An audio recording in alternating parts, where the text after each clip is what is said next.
Hello प्यारे दोस्तों, नमस्कार। कैसे हैं आप सभी प्यारे दोस्तों। उम्मीद है आप सभी लोग अच्छे, शानदार, स्वस्थ, जबरदस्त, जिंदाबाद होंगे और एक नई शुरुआत के लिए सभी प्यारे साथी एकदम तैयार होंगे।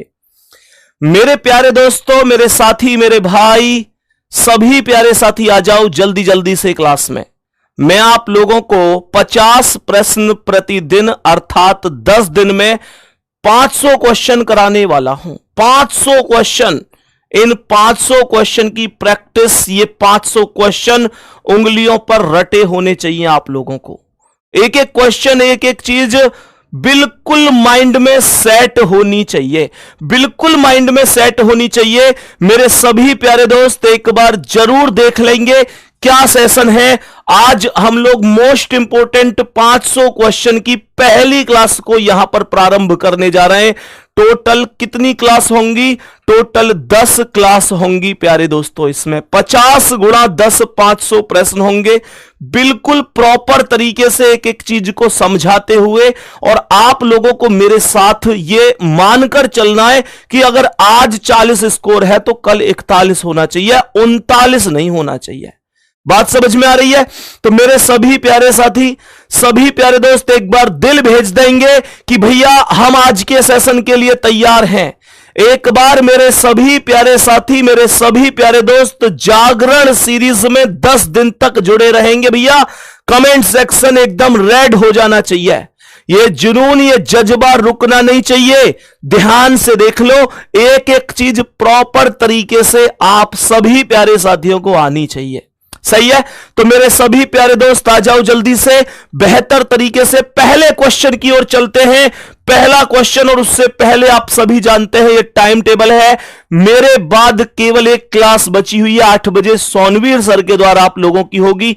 बाकी आप लोगों की मैथ, हिंदी, यूपीजी के ये क्लास ओवरऑल हो चुकी है दोस्तों। चलो जी, वहां पर फोकस कर दो एक बार सभी मेरे प्यारे दोस्त। बहुत ही शानदार, बहुत बेहतरीन, बहुत जबरदस्त। ध्यान से पहले क्वेश्चन पे आ जाओ। पहला क्वेश्चन ये रहा आपके सामने। क्वेश्चन क्या है जी? क्वेश्चन पर फोकस कर देंगे। क्वेश्चन क्या रहा है? दिए गए 4 पासों में से कौन सा एक मानक पासा हो सकता है? साधारण पासा, मानक पासा, 2 पासे होते हैं। ऐसा पासा जिसकी किन्हीं 2 निकटवर्ती सतहों का योग 7 होता है, साधारण पासा होता है। और जिसका किसी भी निकटवर्ती सतहों का योग 7 नहीं होता, वो मानक पासा होता है। क्या ये बात हम सभी जानते हैं? और अगर ये बात हम सभी जानते हैं तो हमें ये पता है कि बढ़िया तरीके से यहां पर भी 6 और 1 7 बन रहा है, ये 3 और 4 7 बन रहा है, यहां पर 5 और 2 7 बन रहा है, लेकिन यहां 5 3 8 1 3 4 3 1 5। तो यही क्वेश्चन का आंसर होगा। ये एक मानक पासा हो जाएगा। साधारण पासा क्या है, मानक पासा क्या है, ये बात हम सभी को उचित प्रकार से समझ में आ गई। नेक्स्ट क्वेश्चन की ओर बढ़ जाते हैं। क्या बोला? बोला कि दिए गए घनों में हरे रंग के सामने क्या होगा? हरे रंग के सामने जब 4 डाइस होंगी तो मैं उभयनिष्ठ नियम के साथ सबसे ज्यादा दावेदारी कर सकता हूं। उभयनिष्ठ का नियम कहता है कि अगर यहां पर हरे के पास पीला और नीला है ना दोस्तों, और यहां पर भी पीला और नीला है ना दोस्तों, तो पीला नीला से पीला नीला कट जाएगा और जो बचा हुआ है अर्थात यहां हरा और यहां नारंगी, ये एक दूसरे के अपोजिट हो जाएगा। हरा और नारंगी एक दूसरे के अपोजिट होगा। मैं कह दूंगा कि सी ऑप्शन मेरा करेक्ट आंसर है। नारंगी बिल्कुल करेक्ट और सही जवाब हो जाएगा। कोई दिक्कत तो नहीं है, कोई परेशानी तो नहीं है? एक बार जल्दी से बोलेंगे भैया, कोई दिक्कत नहीं है। नेक्स्ट अगला सवाल आज की क्लास का ध्यान देंगे, ध्यान देंगे। ओपन डाइस से क्लोज डाइस यहां पर पूछा जा रहा है। ओपन डाइस में अपोजिट निकालने की ट्रिक सबको याद होनी चाहिए कि जब सीधी रेखा में चलते हैं तो तीसरा वाला अपोजिट होता है, तीसरा वाला अपोजिट होता है दोस्तों। तो यहां पर सी का अपोजिट क्या हो जाएगा? डी हो जाएगा। मैंने कहा कि सी का अपोजिट डी हो जाएगा, जो बी है उसका अपोजिट एफ हो जाएगा। तो यानी एफ और बी भी आपस में अपोजिट होंगे, और जो ए और ई बचा है ना, ए और ई बचा है, वो भी एक दूसरे का अपोजिट होगा। 2 अपोजिट कभी भी एक साथ दिखाई नहीं देते। इस बात को क्लास का प्रत्येक साथी उचित प्रकार से जानता होगा। ये कह रहा है ई ए एफ, देखो ए और ई अपोजिट है, एक साथ कभी नहीं आ सकते, तो ये गलत है। डी सी एफ, डी और सी अपोजिट है, एक साथ कभी नहीं आ सकते, ये गलत है। ये यहां पर भी डी और सी एक साथ आ रहे हैं, ये गलत है। डी ए बी, डी अलग, ए अलग, बी अलग, देन वी कैन से तीसरी वाली आकृति बिल्कुल सही है। और तीसरी वाली कहां लिखी हुई है? लिखी हुई है केवल थर्ड, अर्थात सी ऑप्शन पर लिखा हुआ है केवल थर्ड। बोलेंगे भैया हमें कोई दिक्कत नहीं है, मैं प्रतिदिन उतना कंटेंट आप लोगों को देकर जाता रहूंगा जिससे कि आप लोगों की हर एक समस्या का समाधान हो जाएगा।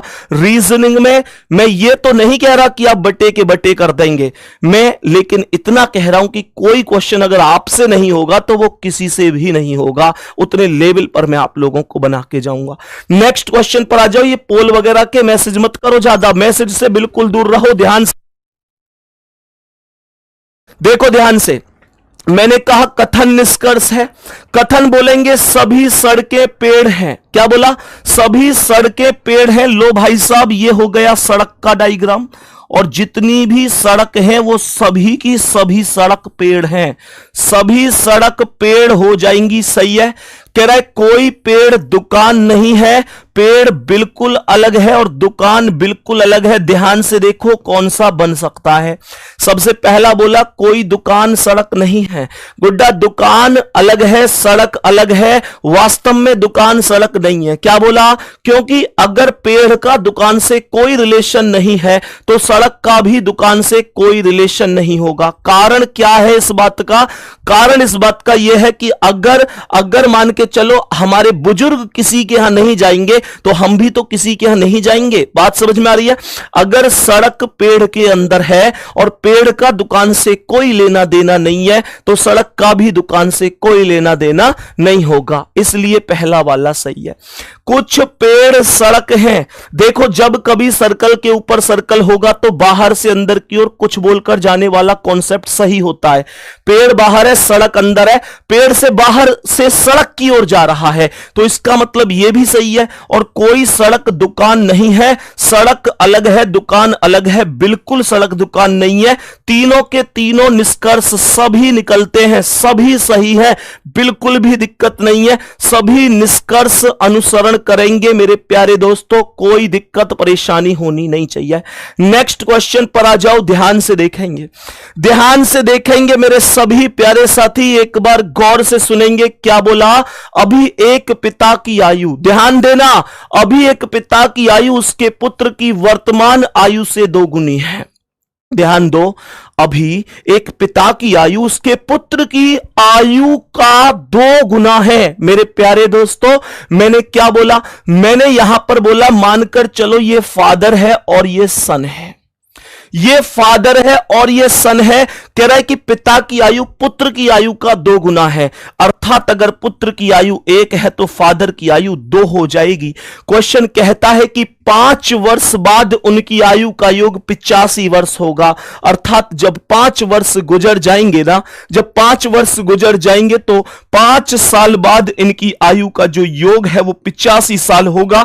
मैं आपसे क्या ये कह सकता हूं कि इनकी आयु का योग आज की तारीख में 75 वर्ष है? क्यों आया 75 वर्ष? सोचो ना, 5 साल बाद 85 होगा तो आज 5-5 साल दोनों के कम ही तो हुए। 5 साल पिताजी और 5 साल पुत्र, दोनों 5-5 10 हो गए, 85 माइनस 10 बराबर 75 हो गया। एक बार हां या ना का जवाब दे देना। अर्थात 2 और 1 3 की जो वैल्यू है वो 75 है, तो 1 की वैल्यू 25 हो जाएगी। तो मैं यहां पर 2 में 25 की गुणा कर दूंगा तो ये वैल्यू 50 हो जाएगी, और यहां पर 25 की गुणा कर दूंगा तो ये वैल्यू 25 हो जाएगी। कहने का मतलब यह हुआ कि पिताजी की आयु आज की तारीख में 50 वर्ष है दोस्तों, और बेटा की आयु 25 वर्ष है। मैं डी ऑप्शन के साथ चला जाऊंगा गुड्डा, कोई दिक्कत तो नहीं है, कोई दिक्कत तो नहीं है। नेक्स्ट क्वेश्चन पर आ जाओ। इस क्वेश्चन में देख के बता दो कितने त्रिभुज हैं, टोटल ट्राइंगल की संख्या कितनी है, टोटल कितने ट्राइंगल इस आकृति के अंदर बन सकते हैं। बताओ कितने ट्राइंगल बन सकते हैं? मैंने आपको एक चीज बताई थी, अगर याद हो तो, कि जब कभी भी किसी वर्ग या आयत के अंदर दो या दो से अधिक रेखाएं परस्पर एक दूसरे को काटती है ना, तो कुल खाने गिनकर दो की गुणा कर लेते हैं, दो की गुणा कर लेते हैं। ध्यान से दो की गुणा कर लेते हैं तो 1 2 3 4 5 6 7 8 8 खाने हैं, 8 दूनी 16 हो गई। ये बात सबको पता है। थम्सअप कहां है तुम लोगों के? ये बात सबको पता है। ये 8 दूनी 16 हो गए। मैंने क्या बोला? मैंने यहां पर बोला तो इसका मतलब इस वैल्यू में 16 हो गए। जब इस वैल्यू में 16 हो गए तो ये एक और एक बढ़ा तो 3 ये हो गए, एक ये और एक ये बढ़ा तो 3 ये हो गए। क्या 16 3 19 और 3 22 हो गए।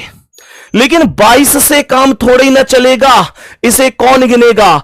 22 के बाद अगर ध्यान से देखोगे इस वाली लाइन से, अगर इस वाली लाइन से प्रॉपर तरीके से ध्यान देना, मैंने 16 जो गिने वो बीच में गिने, फिर मैंने 3 जो गिने वो इधर एक ये छोटा और एक बड़ा, ये 3 एक ये एक बड़ा। अब मेरे प्यारे दोस्तों एक छोटी सी बात ध्यान से समझना, अगर मैं यहां से इस लाइन से जाऊंगा तो यहां से क्या ये एक ट्राइंगल नहीं है?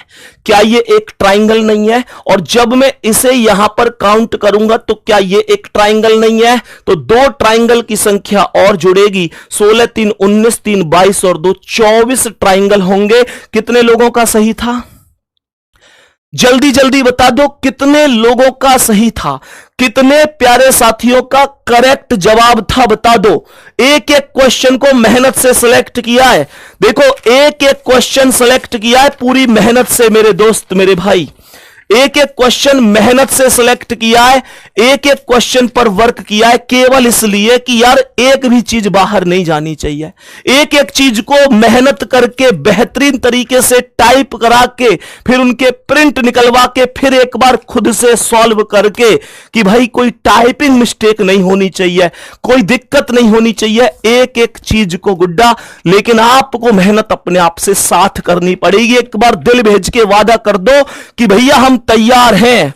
एक एक चीज एक एक स्टेप पर ध्यान देना है ना, लेकिन आपको मेरे साथ मेहनत करनी पड़ेगी। देखो एक एक चीज देखो ना, यहां एक एक भाई ये प्रॉमिस कर देना कि भैया हम मेहनत करेंगे, क्योंकि यार नौकरी ऐसे ही नहीं मिलती। वास्तव में आज के दौर में कंपटीशन कम नहीं है, टीचरों में भी खूब कंपटीशन है भाई साहब। आंखें दुख जाती हैं, पेन में ये हाथ दर्द करने लग जाता है खुद से। नेक्स्ट क्वेश्चन पे आओ। नेक्स्ट क्वेश्चन क्या कह रहा है? ये थोड़ा सा बड़ा क्वेश्चन है और यहां इससे डर मत जाना, यहां से क्वेश्चन बनेगा, निश्चित रूप से बनेगा, इस बात का ध्यान रखना। मैंने क्या बोला? कह रहे 7 से 9 तक एक निजी फर्म ने एग्जीक्यूटिव अधिकारी के चयन के लिए मापदंड तय किए हैं। पहली शर्त है कम से कम 60% अंकों के साथ अनुशासन में प्रथम श्रेणी में ग्रेजुएट होना चाहिए। दूसरा 55% अंकों के साथ वित्त में विशेषज्ञता सहित पोस्ट ग्रेजुएट प्रबंधन डिग्री होनी चाहिए। तीसरा भारत में कहीं भी कार्य करने को तैयार होना चाहिए और आयु 1/10/2020 को 22 से कम और 28 से अधिक नहीं होनी चाहिए। कम से कम 50% अंकों के साथ चयन परीक्षा उत्तीर्ण होनी चाहिए। इन बातों को ध्यान रखना। अब देखो 2 शर्तों में ऑफर भी है। सेकंड शर्त में ऑफर दिया है जो कह रहा था ना 55% वित्त में विशेषज्ञता सहित पोस्ट ग्रेजुएट। अगर किसी के पास मानकर चलो नहीं है, किसी के पास मानकर चलो बेटा सीन 2 लगा दो यार, दिख नहीं रहा बच्चों को, लेकिन न्यूनतम 7 अर्थशास्त्र में पोस्ट ग्रेजुएट की हो या CA ICWA परीक्षा पास की हो तो मामला फर्म के CEO को भेजा जाएगा। दूसरा कह रहा है उपरोक्त फर्स्ट यानी कि अगर 60% के साथ अनुशासन में प्रथम श्रेणी से ग्रेजुएट अगर नहीं है, बाई चांस नहीं है, तो कह रहा है कि लेकिन उपाधि प्राप्ति के बाद वित्त विभाग में कम से कम 2 वर्ष का अनुभव है तो मामला निदेशक मंडल को भेजा जाएगा। और यह आपको बताना है इस क्वेश्चन का आंसर क्या है। मेरे प्यारे साथी जल्दी से बताएंगे इस प्रश्न का करेक्ट आंसर क्या होगा। ध्यान से देखना। सबसे पहली शर्त को चेक करो। पहली शर्त क्या थी? पहली शर्त थी कि कम से कम 60% अंकों के साथ अनुशासन में पोस्ट ग्रेजुएट यानी ग्रेजुएट होना चाहिए। तो आप चेक करके बताओ क्या यह है?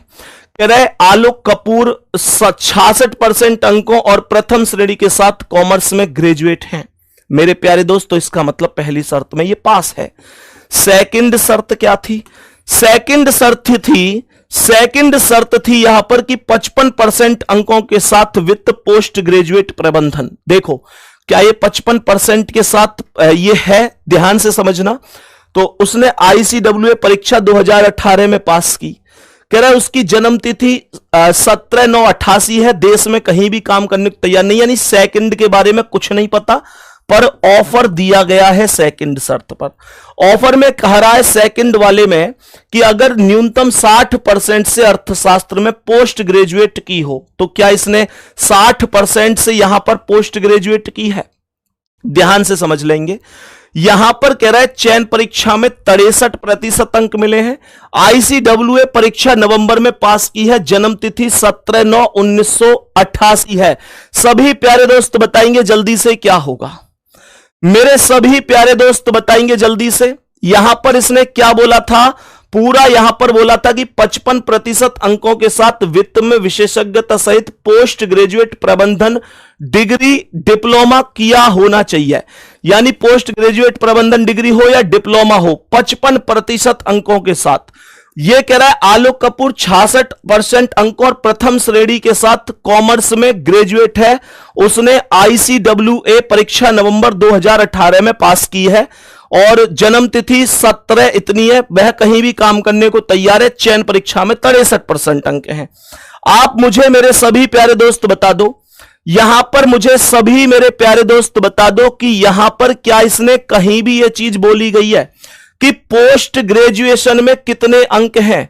कह रहा है कि प्रबंधन वित्त में विशेषज्ञता सहित पोस्ट ग्रेजुएट प्रबंधन डिप्लोमा किया होना चाहिए। मेरे प्यारे दोस्त, ये जो 55% अंक है ना, ये जो 55% अंक, यहां 66% अंक हैं, ये पोस्ट ग्रेजुएट के अंक हैं। सभी प्यारे दोस्त बताओ ध्यान से, ये कौन से हैं? 66% अंक ये ग्रेजुएशन के अंक हैं। लेकिन यहां पर कहीं भी मेरे प्यारे दोस्त इसने ये नहीं बोला कि भाई कि पोस्ट ग्रेजुएशन में कितने अंक हैं। जो ये CEO इस तरीके से लिख रहे हैं मेरे प्यारे दोस्त, वो मुझे बताओ क्या कहीं भी पोस्ट ग्रेजुएशन में कितने अंक हैं ये बोला? ना ऑफर में पता, ना उसकी शर्त में पता। मैं कहूंगा भाई आंकड़े ही पर्याप्त नहीं है। ठीक है, आंकड़े ही इसके लिए पर्याप्त नहीं है। इस वाले का बताना इसमें क्या है? मेरे सभी प्यारे दोस्त इस वाले को देखो जल्दी से क्या कह रहा है। इसमें पहली शर्त क्या कह रहा है? पहली शर्त थी क्या, उसे देखो। 60% अंक अनुशासन में ग्रेजुएट में होने चाहिए। 60% अंक होने चाहिए, ध्यान से देखना। गीता शर्मा 72% अंकों और द्वितीय श्रेणी के साथ BSc है। ध्यान से देखो, उसे चाहिए कितने थे? उसे चाहिए कितने थे? 60%। और यहां पर कितने हैं? कृषि में और चाहिए। और यहां पर क्या कह रहा है? प्रथम श्रेणी में ग्रेजुएट। तो यहां पर उसके 72% हैं और द्वितीय श्रेणी के साथ BSc है। देखो 72% अंकों और द्वितीय श्रेणी के साथ BSc है।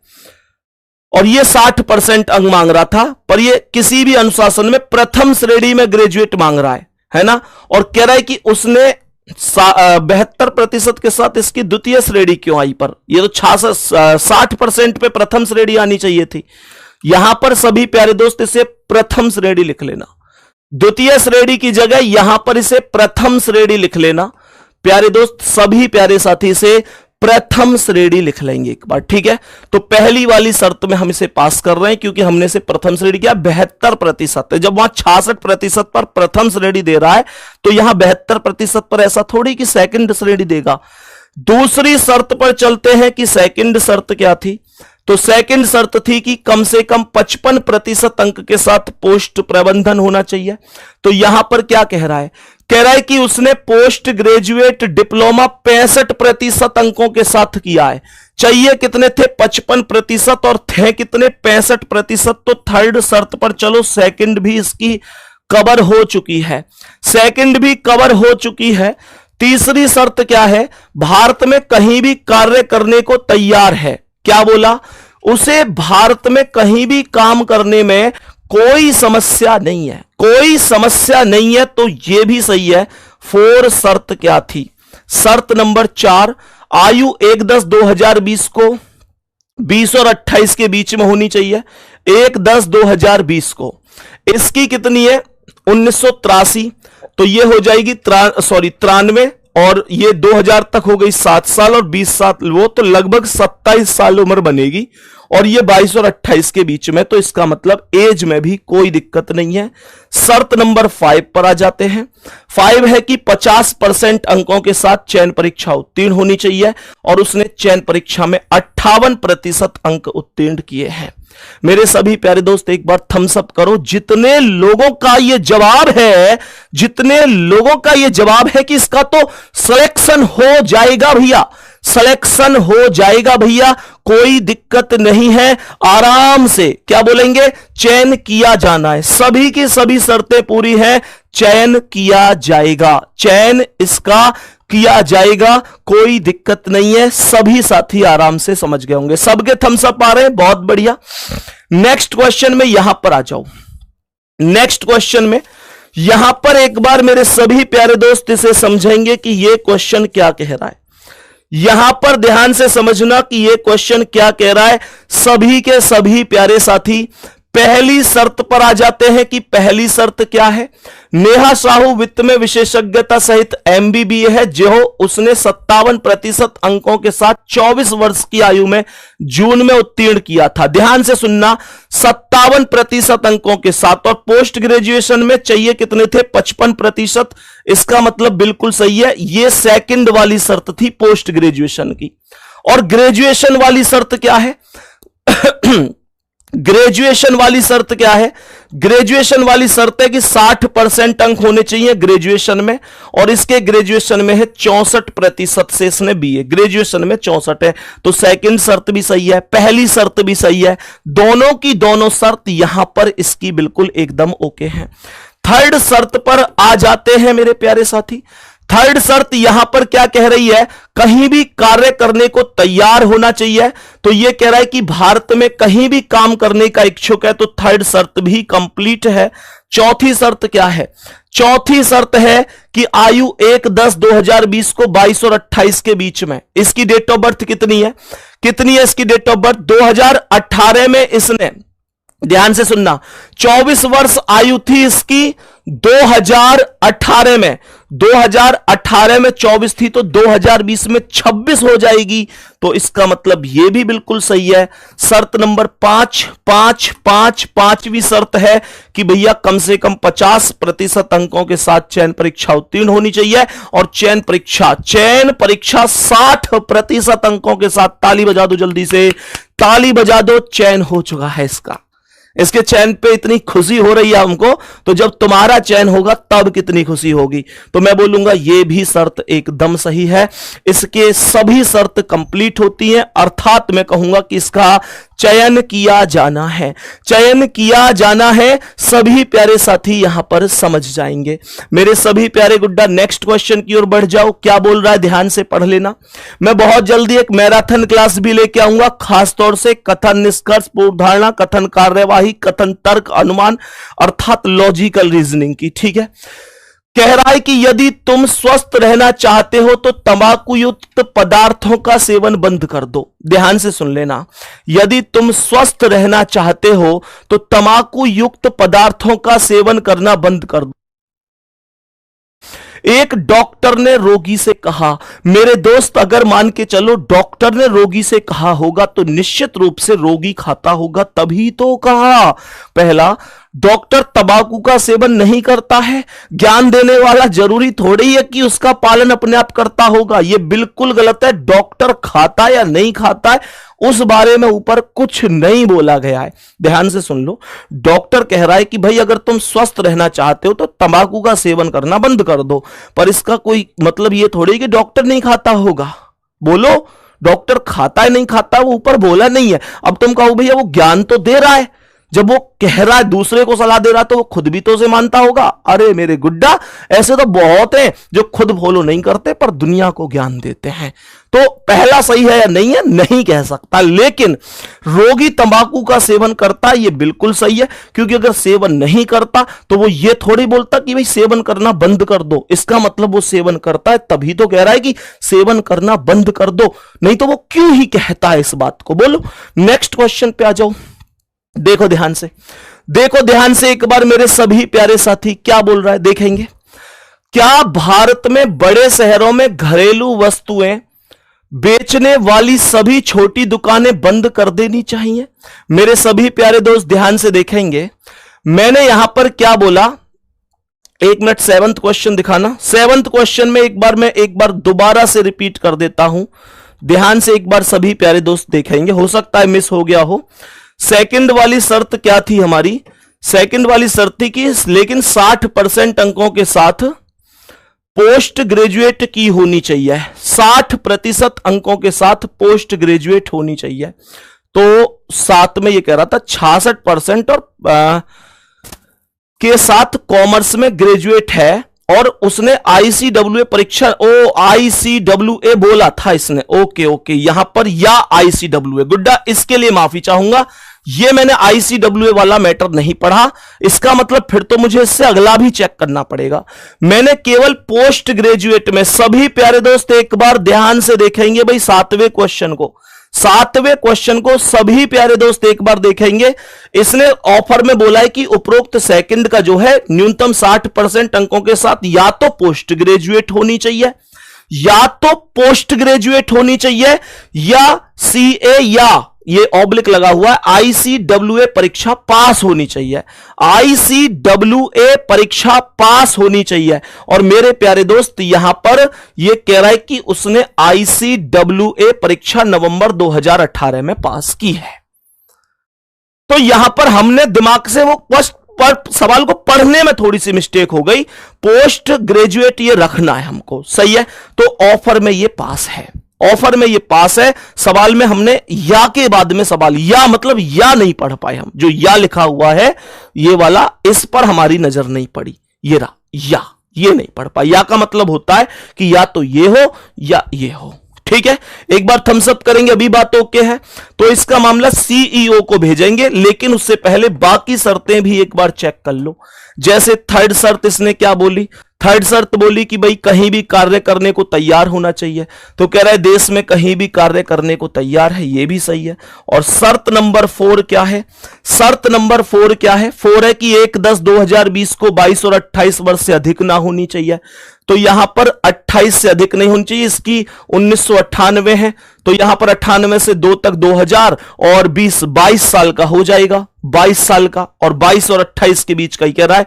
1/10/2020, देखो ध्यान से, 1/10/2020। अगर आपको एक्चुअल डेट ऑफ बर्थ निकालनी है तो उल्टा लिख दो इसे, 1/10/2020, सही है। पहले वर्ष निकालो, 1/10/2020 पहले वर्ष निकालो, मतलब पहले आपको रखना है वर्ष, फिर महीना और फिर तारीख लिखनी है, सही है। अब यहां पर जैसे इसकी डेट ऑफ बर्थ है 17/9/1998, तो 17/9/1998। अब देखो एक में से 17 नहीं जा रहा, तो हासिल ले लो 10वां महीना, मैंने 30 हासिल ले ली तो 31 हो गए, 31 में 17 गई तो 14, यहां 9 महीने रह गए, 9 में से 9 गई तो 0, और यहां पर 10 में से 8 गई 2, 11 में से 9 गई 2, ये 22 साल 14 दिन का है ना। 22 साल से ज्यादा ही उसे चाहिए था, सही है। 22 साल से ज्यादा ही उसे चाहिए था, इसलिए मेरे प्यारे भाई ये शर्त भी ओके है। और शर्त नंबर 5 क्या थी गुड्डा जी? 5 थी 50% चयन परीक्षा में होने चाहिए, और चयन परीक्षा में उसके 63% हैं, ये भी सही थी। कहने का मतलब ऑफर में पास है दूसरी शर्त के में, और ऑफर में अगर पास है तो यहां दूसरी शर्त के ऑफर पास होने वाला सीईओ को, फर्म के सीईओ को भेजा जाएगा। बोलेंगे सीईओ को भेजा जाएगा। एक छोटा सा अगर हम मिस प्रिंट कर गए, नहीं पढ़े, तो फिर दिक्कत ऐसे हो जाती है, सही है। एक बार नेक्स्ट क्वेश्चन पर भी थोड़ा सा हम प्लान करेंगे, नेक्स्ट क्वेश्चन को भी एक बार थोड़ा सा समझ लेते हैं। इस क्वेश्चन को 8वें क्वेश्चन को देखो एक बार पढ़ के जल्दी से। एक बार मेरे सभी प्यारे दोस्त 8वें क्वेश्चन को जल्दी से पढ़ के देखो। 8वें क्वेश्चन में क्या यहां पर दिक्कत रही है? 8वें क्वेश्चन में यहां पर मेरे प्यारे दोस्त जो शर्त नंबर फर्स्ट है वो क्या है? 60% किसी से भी अनुशासन में प्रथम श्रेणी से ग्रेजुएट होना चाहिए। क्या यहां पर ये प्रथम श्रेणी से ग्रेजुएट है? हां ठीक है, ये हमने अब प्रथम श्रेणी लिखी दी है, तो इसका मतलब अब इसका चयन हो जाएगा, इसका चयन हो जाएगा, क्योंकि ये यहां पर 72% अंक है और प्रथम श्रेणी के साथ बीएससी है और बीएससी स्नातक में ही आता है, तो ये बिल्कुल ओके है। चलो सभी प्यारे दोस्त थम्स अप करेंगे, आगे बढ़ जाते हैं, नेक्स्ट क्वेश्चन पर चले। एक बार मेरे सभी प्यारे साथी आगे बढ़ते हैं। कहां तक पहुंचे? अब हम यहां पहुंच चुके हैं। कह रहा है क्या भारत में बड़े शहरों में घरेलू वस्तुएं बेचने वाली सभी छोटी दुकानें बंद कर देनी चाहिए जब कभी भी क्वेश्चन तर्क का होगा? क्या बोला? जब कभी भी तर्क का होगा। तो देखो एक ट्रिक बता रहा हूं आपको, बहुत जबरदस्त। आप इस नहीं को और इस हां को मत पढ़ना, इसे इग्नोर कर देना। जब आप नहीं और हां पढ़ोगे ना तो ये क्वेश्चन का जो कथन है ये आपके माइंड पे हावी हो जाएगा, ये बहुत हावी हो जाएगा आपके माइंड पे। तो आपको ये नहीं पढ़ना है, सही है ना? आपको ये नहीं पढ़ना है। और मेरे प्यारे गुड्डा अब देखना है कि क्या हो सकता है, आपका दिल क्या कह रहा है? कह रहा है इन छोटी दुकानों को चलाने में लगे सभी लोग बेकार हो जाएंगे, उनके पास आजीविका के लिए कमाई का कोई साधन नहीं रहेगा। अगर छोटी दुकानें बंद होंगी तो यह वास्तविकता है कि जो छोटी दुकानों को चलाने वाले लोग हैं उनकी आजीविका का हर साधन बंद हो जाएगा। तो पहली वाली एकदम सही है, बात समझ में आ गई। कह रहा है कि बड़े शहरों में बड़े शॉपिंग मॉल में लोग एक ही छत के नीचे अपनी सारी खरीदारी करना पसंद करते हैं, इसलिए इन छोटी दुकानों को टिके रहने के लिए ग्राहक नहीं मिलेंगे। क्या गुड्डा ऐसा हो सकता है कि बड़े शहरों में लोग एक ही छत, ये कहना चाह रहा है कि मॉल में चले जाएंगे लोग, छोटी दुकानें नहीं चलेंगी? मेरे भाई शहर में भी तो हर तरीके के लोग रहते हैं, तो शहर में भी हर तरीके के लोग हैं, हर चीज हर जगह बिकती है। शहर में ऐसे भी व्यक्ति हैं जिनकी सैलरी 2 लाख रुपए महीने है, शहर में ऐसे भी व्यक्ति हैं जिनकी सैलरी 10,000 रुपए महीने, 20,000 रुपए महीने। तो ऐसा तो नहीं है। पहली वाली एकदम सही हो जाएगी, पहला एकदम सही है। नेक्स्ट क्वेश्चन पर आ जाओ, देखो ध्यान से क्या कह रहा है। यहां पर क्वेश्चन क्या कह रहा है? सभी मेरे प्यारे दोस्त एक बार क्वेश्चन को ढंग से पढ़ लो, ढंग से समझ लो और मुझे बताओ फिर क्या हो सकता है। निम्न संख्या श्रृंखला में ऐसे कितने चार हैं? पहले ये देखो गुड्डा कि चार चार कहां पर है, कहां पर चार चार है? तो मैंने बोला 4 4 4 4 4 4, ये सब चार हैं, ये सब के सब चार हैं। बोल रहे जिनके तुरंत बाद सम संख्या और तुरंत पहले विषम संख्या है, बाद में सम होनी चाहिए, पहले विषम, इसके बाद में भी विषम है, पहले भी विषम है, काट दो। इसके बाद में विषम है और बाद में क्या होनी चाहिए? सम, तो इसे भी काट दो। इसके बाद में सम है, पहले विषम है, ये राइट है। इसके बाद में सम है 6, पहले विषम है 5, ये राइट है। इसके बाद में सम है पर पहले, इसके बाद में विषम है, ये गलत है क्योंकि बाद में से सम चाहिए। इसके बाद में सम है, पहले विषम है, ये राइट है। ऐसे 3 हो गए, ऐसे 3 हो गए। ये सवाल आएगा, कर दोगे? ये सवाल आएगा, ऐसा तो कर दोगे? बोलो जल्दी जल्दी जल्दी बोला करो कि हाँ भैया कर देंगे। नेक्स्ट क्वेश्चन पे आओ जल्दी से, नेक्स्ट क्वेश्चन पे आओ मेरे सभी प्यारे दोस्त एक बार जल्दी से और बताओ क्या आंसर है इसका। देखो ध्यान से, मैंने यहां पर कुछ शर्तें दी है। ये क्वेश्चन तुमको लगता है बड़े बड़े हैं, इनमें कंफ्यूज मत हो जाना, बिल्कुल कंफ्यूज मत हो जाना।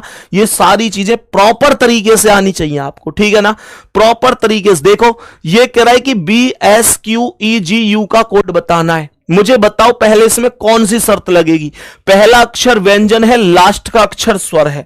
देखो पहली शर्त है कि पहला अक्षर स्वर और अंतिम अक्षर व्यंजन है। क्या पहला अक्षर स्वर है इसमें? क्या पहला अक्षर स्वर है? नहीं, पहला तो व्यंजन है। दूसरी शर्त, तो पहली शर्त तो फेल हो गई। कह रहा है यदि पहला अक्षर व्यंजन और अंतिम अक्षर स्वर है, पहला व्यंजन और अंतिम स्वर, तो यहां पर देखो पहला अक्षर व्यंजन है, अंतिम स्वर है, बिल्कुल ये शर्त बिल्कुल सही है। तो पहले और अंतिम अक्षरों के कोडों को परस्पर बदल दिया जाएगा। कौन सी शर्त लग रही है? बी शर्त लागू है। बी शर्त लागू है। पहले और अंतिम के कोड बदल दो। तो ध्यान से देखना, क्या बोलोगे? पहला क्या है? बी, और बी का कोड क्या है? 5 है, तो 5 चला जाएगा बाद में। और यू का कोड क्या है? यू का कोड कॉपीराइट है, तो कॉपीराइट आ जाएगा पहले। बाकी एस क्यू ई जी को सेम रख दो। एस का कोड है @ तो यहां पर मैं लगा दूंगा @।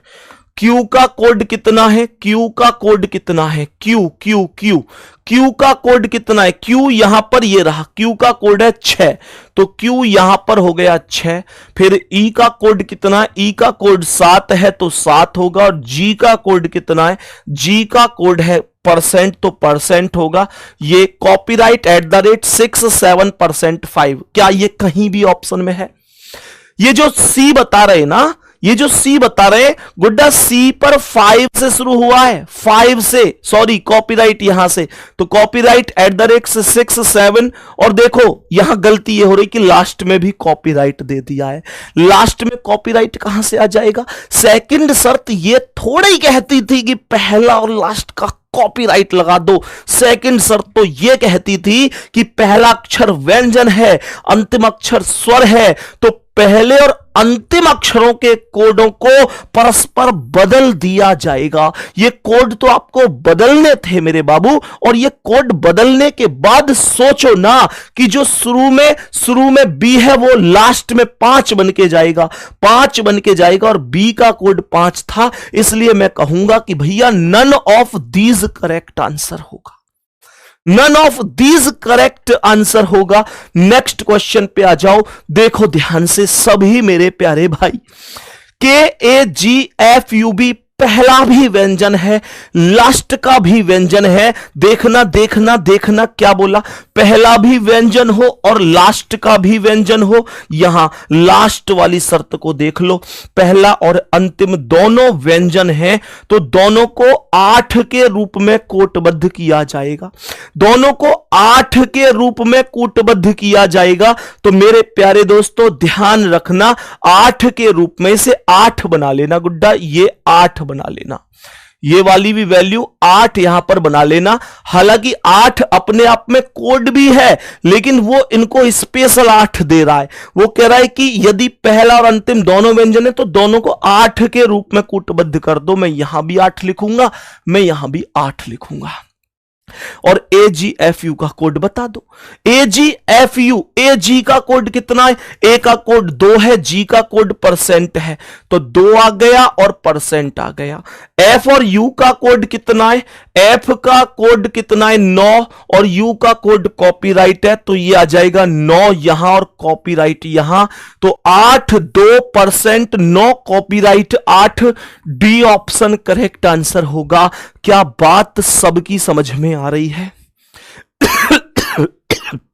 पानी ले। नेक्स्ट क्वेश्चन पे चल रहा हूं। नेक्स्ट क्वेश्चन पे आ जाओ जल्दी से, बताओ जल्दी से। सवाल क्या कह रहा है देखो, किसी सांकेतिक भाषा में फ्लावर को इतना लिखा जाता है, फ्लावर को इतना लिखा जाता है, मंकी को इतना लिखा जाता है, तो टाइगर्स को क्या लिखा जाएगा? लॉजिक पकड़ लो, लॉजिक क्या कह रहा है, लॉजिक को पहले पकड़ो। कह रहा है FLOWER फ्लावर। मेरे भाई देखो, L का अपोजिट O मजेलो, ये ट्रिक है। F का U फ्यू, W का D दूध वाला, O का L मजेलो, R का I इंडियन रेलवे, E का V एव लग गए, OUDLIV बात समझ में आ गई? मंकी मिला लेना, बिल्कुल सेम मिलेगा, बिल्कुल सेम मिलेगा। कह रहा है टाइगर्स का कोड बता दो, TIGERS। I का opposite R Indian railway, T का G GT रोड, E का V एव, G का T GT रोड, S का H हाई स्कूल, R का I इंडियन रेलवे। RGVTHI ये रहा ना भाई, ये रहा ना भाई सी ऑप्शन पर, ये रहा सी ऑप्शन बिल्कुल करेक्ट जवाब है। आगे बढ़ो मेरे दोस्त, नेक्स्ट क्वेश्चन क्या कह रहा है? बड़ा प्यारा क्वेश्चन है ये, एक एक क्वेश्चन को सेलेक्ट इस हिसाब से किया गया है, एक एक क्वेश्चन को ऐसे कि भाई कोई दिक्कत ना हो, पेपर का स्तर छोटा हो, मॉडरेट हो, मतलब हार्ड हो, कोई दिक्कत ना हो। देखो कह रहा है टीडीजी का कोड है 1680, टीडीजी का कोड है 1680। 1680 अपने आप में एक ऐसी संख्या है जो योगफल से तो कभी वैल्यू आ ही नहीं सकती है, मतलब मल्टीप्लाई तो हुआ है। टी 20 पर, डी 4 पर, जी 7 पर, इनका मल्टीप्लाई करना, 20 चौक 80 और 80 में 7 की गुणा, 7 0 0, 7 8 56, 560 हो गया। और 560 और 1680 में भी 3 की मल्टीप्लाई और हुई है। 3 0 0, 3 6 18 का 8 हासिल 1, 3 5 15 और 1 16, तब ये 1680 बना है। कितने लोग इस लॉजिक पर पहुंच गए हैं, बोल दो एक बार जल्दी से, कितने लोग इस लॉजिक पर पहुंच गए हैं। कह रहा है BHI का 432, मैंने कहा BHI तो B कितना 2, H 8, I 9, क्या गुणा नहीं कर सकता मैं? 9 8 72 दूनी 144, और प्राप्त मल्टीप्लाई में भी 3 से अतिरिक्त मल्टीप्लाई होगा।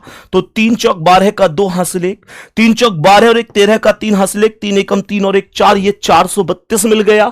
मैंने कहा मुझे KCE चाहिए, जिसमें K 11 पर है, C 3 पर है, E 5 पर है, 11 तिया 33 पंजे बताओ। तो 5 तिया 15 का 5 हासिल 1, 5 तिया 15 1 16, 165 हो गया। बट 165 में भी अभी मैं यहां पर गुणा करूंगा 3 की। 3 पंजे 15 का 5 हासिल 1, 3 6 18 और 1 19 का 9 हासिल 1, 3 एकम 3 और 1 4, 495 ये रहा ऑप्शन। सवाल कैसा लगा जल्दी बोलो। सवाल उम्मीद करता हूं बड़ा बेहतरीन आप लोगों को ये पसंद आया होगा। नेक्स्ट क्वेश्चन की ओर हम लोग बढ़ जाते हैं। मेरे सभी प्यारे दोस्त ध्यान से देखना, इस क्वेश्चन को कैसे करेंगे। बी से सी, BC +1 है। मैंने कहा UW, U 21 पर, W 23 पर प्लस का 2 है। T 20 पर, W 23 पर तो प्लस का 3 है, +1 +2 +3 ऐसे जा रहा है। मैंने कहा T 20 पर, S 19 पर तो -1 है, E 5 C 3 माइनस का 2 है, R 18 O 15 माइनस का 3 है। तो भाई पहले +1 +2 +3 -1 -2 -3 ऐसे चल रहा है। यहां पर सेम स्थिति है। TU +1, H 8 J 10 +2, E 5 H 8 +3, ये तीनों माइनस हुए। O 15 N 14 -1, R 18 P 16 -2, Y 25 V 22 -3। तो मैं यहां बोलूंगा तो ये आएगा L में 1 जोड़ो M आया, A में 2 जोड़ो C आया, T 20 और 3 23 पर W, MCW से शुरू होगा, ये भी शुरू है, ये भी शुरू है। E 5 में से गए 4 पर D, N 14 में से 2 गए 12 पर L, T 20 में से 3 गए, 20 में से 3 गए, 20 में से 3 गए 17 पर Q। तो MCW DLQ, MCW DLQ ये रहा जी B ऑप्शन पर, बिल्कुल सही है। नेक्स्ट अगला सवाल, इस प्रश्न को ध्यान से सभी प्यारे दोस्त देखना, बहुत यूनिक क्वेश्चन है। 5 11 6 15 और लास्ट में 56 लिखा हुआ है। अगर कर सकते हो इस सीरीज को तो मेरे सभी प्यारे दोस्त ध्यान से देखकर बता देना क्या हो सकता है। मैंने क्या बोला? मैंने बोला कि 5 गुणा का 1 करूंगा ना, 5 गुणा का 1 करूंगा तो 5 आएगा, और माइनस का 1 करूंगा तो प्राप्त वैल्यू 4 होगी। अर्थात इस 5 से ये 4 ऐसे बना। फिर ये जो 4 आई इसमें मैंने 2 की गुणा करी, 4 दूनी 8 और -2 करे तो ये वैल्यू 6, ये वैल्यू निकल कर आई। बात समझ में आ रही है? अब मुझे 6 से वैल्यू निकालनी है। 6 गुणा कितना? यहां 1 की गुणा, यहां 2 की गुणा, अब 3 की गुणा करो। और माइनस कितना? माइनस भी तो 3 करो ना। तो 6 तिया 18 में से 3 गए तो ये वैल्यू 15 आ गई। अब 15 से चलो जी, 3 के बाद 4 की गुणा, -3 के बाद -4, 15 चौका 60 में से 4 गए तो ये 56 हो गया। सीरीज समझ में आई है? सीरीज समझ में आई है? कैसे क्या लॉजिक इस क्वेश्चन में लगा है? और ये समझने के लिए आप ध्यान रखना, लास्ट के 2 संख्याओं का डिफरेंस ज्यादा होने पर मल्टीप्लीकेशन सीरीज लगने का चांस सबसे ज्यादा होता है, सबसे ज्यादा वही चांस होता है। मैंने कहा 56 से बना दो, 5 की गुणा करो पहले, 5 इंक 30 की 0 हासिल 3, 5 पंजे 25, 3 28 और माइनस का 5 कर दो, 275 आंसर बता दो बस कहां है मुझे, 275 आंसर बता दो बस मुझे कहां है। बी ऑप्शन राइट आंसर है। बोलो नेक्स्ट अगला सवाल। इस प्रश्न पर आ जाओ। 1 के बाद 11 लिखा हुआ है, ध्यान से देख लो। 1 के बाद 11 लिखा हुआ है, 11 के बाद 32, फिर 106, फिर 434, फिर क्वेश्चन मार्क है। बोलो जल्दी से क्या हो सकता है। देखो ध्यान से, 1 एकम 1 प्लस 10 11 है। ध्यान देना, 1 एकम 1 प्लस 10 बराबर 11 है। 11 दूनी 22 प्लस 10 32 तिया 96 प्लस का 10 106। 106 चौका कितने हो गए, कैसे करोगे, 100 चौका 400 और 6 चौका 24, देन 400 प्लस 24 बराबर 424 और प्लस 10 कर दो तो 434 हो गया। अब कितने की गुणा करूं बताओ कमेंट में, जल्दी जल्दी बोलो कमेंट में, कितने की गुणा कर दूं भैया, 5 का मल्टीप्लाई कर दो। ये तो बहुत एक अच्छे स्तर की सीरीज करा रहा हूं, बाकी डिफरेंस निकालकर 90% सीरीज हो जाती है, लेकिन मैं ये मान रहा हूं पेपर का स्तर यहां हो या यहां हो। दुनिया का कोई सवाल अगर आपसे नहीं होता तो वो किसी से भी होना नहीं चाहिए, वो एक जज्बा अपने अंदर लेके आना है। मैंने कहा गुणा 5 कर दो और प्लस का 10 कर दो, 5 चौक 20 की 0 हासिल 2, 5 तिया 15 2 17 का 7 हासिल 1, 5 चौक 20 और 1 21 और प्लस का कर दो 10। क्या 2180 आपका आंसर था? क्या 2180 आपका आंसर था प्यारे साथियों? अगर था तो बिल्कुल सही है। देखो ध्यान से, स्टूडेंट शब्द आया है, बहुत ध्यान से सुनना, बहुत यूनिक क्वेश्चन रहा यूपी पुलिस के लिए। स्टूडेंट सही है, ध्यान से सुनेंगे। स्टूडेंट में ऐसे कितने अक्षर युग्म हैं? युग्म का मतलब होता है जोड़े हैं जिनके बीच में उतने ही अक्षर आते हैं जितने की अंग्रेजी वर्णमाला में आगे और पीछे दोनों साइड से होते हैं। ध्यान देखो, तो ऐसे सवालों को कैसे करना है, एस के बाद पढ़ने शुरू कर दो, STUVWXYZ ऐसे चलते हैं, तो एस के बाद वहां भी टी आता है, यहां भी तुरंत टी आया है, तो एक जोड़ा तो ST बन गया, दूसरा STU, देखो S और U भी तो एक जोड़ा बन गया, S और U, क्योंकि S और U के बाद में वहां भी एक अक्षर आता है, यहां भी एक अक्षर आ रहा है, जबकि इस बात से कोई मतलब नहीं होता कि वहां कौन सा अक्षर आ रहा है, यहां कौन सा अक्षर आ रहा है। मैंने कहा STUVWXY, अब T से चलो, TU, देखो T और U बन गया, T और U बन गया, TUVWXY, अब U से UVWXY, DE, देखो D और E भी बन गया, D और E भी एक जोड़ा बन गया, DEFG, अब देखो EFGNO, अब उल्टे आओ, ध्यान रखना उल्टे भी आपको चलना है। उसने बोला है ये कि आगे और पीछे दोनों साइड से आपको चलना है।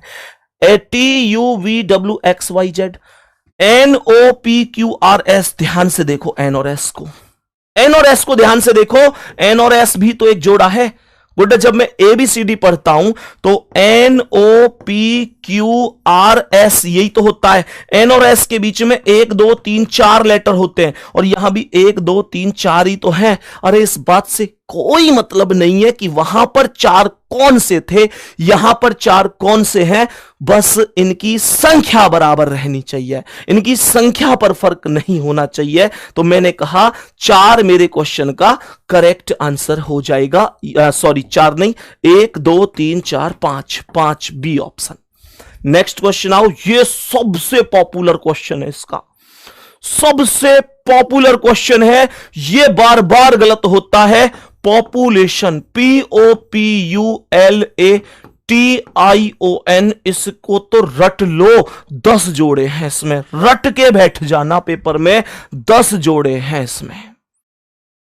10 कैसे हैं? कितने लोग चाहते हैं थम्स अप करो कि काउंट करवाऊं? जल्दी बोलो थम्स अप करके, कितने साथी चाहते हैं कि काउंट करवाऊं? देखो सबसे पहले PQRSTUVWXY नहीं बना, OP बन गया, OP एक OP बन गया, देखो ध्यान से, OPQRST O और T बन गया, OPQRST तो O और T भी बन गया, UVW, P Q R S T, देखो पी और टी बन गया, पी और टी बन गया, यू वी डब्ल्यू, देखो U V W X Y Z, L M N O P Q, A B C D E, T U V W I J K O P. अब उल्टे आ जाओ, उल्टे आ जाओ। मैंने कहा एन ओ, एन ओ एक जोड़ा बन गया, N O, N O P Q R S T U V W.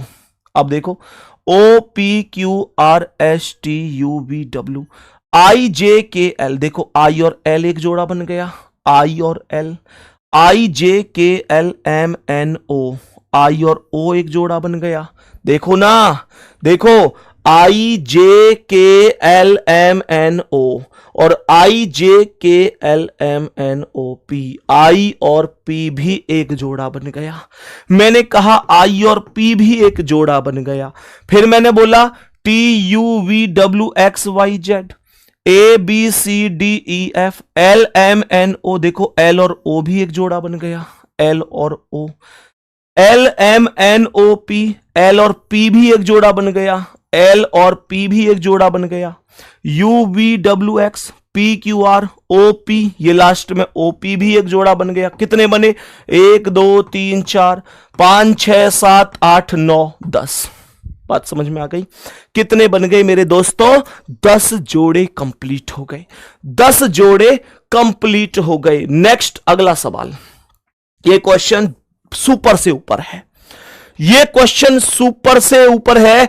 अगर मुझे क्लास में कोई लॉजिक दे दे, कोई लॉजिक दे दे कि भैया ये लॉजिक है इस क्वेश्चन में और ऐसे ऐसे मैं कर दिया मैंने, तो मेरे दोस्त 11 रुपए ले लेना आके सम्मान समारोह में। बताओ जल्दी से क्या आंसर होगा? बड़ा प्यारा सा क्वेश्चन है, लेकिन मुझे लॉजिक चाहिए, मुझे लॉजिक चाहिए कि लॉजिक क्या है। मुझे यह मत बताओ कि इस क्वेश्चन का आंसर 130 है, मुझे यह बताओ 130 कैसे है। देखो ध्यान से, मैंने कहा इस क्वेश्चन में एक बहुत खास लॉजिक है। 50 क्वेश्चन आपको डेली कराऊंगा तो थोड़ा स्पीड से तो चलना पड़ेगा, इसलिए टाइम आपको तो ज्यादा नहीं दे पाऊंगा।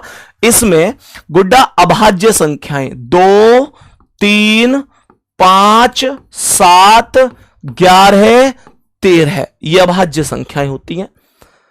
2 क्रमांगत अभाज्य संख्याओं का डिफरेंस है। जैसे पहली 2 अभाज्य संख्याएं 2 और 3, 2 का वर्ग कितना है? 4 है, 3 का वर्ग कितना है? 9 है, तो 4 और 9 का अंतर कितना है? 5 है। सही है, आगे देखो।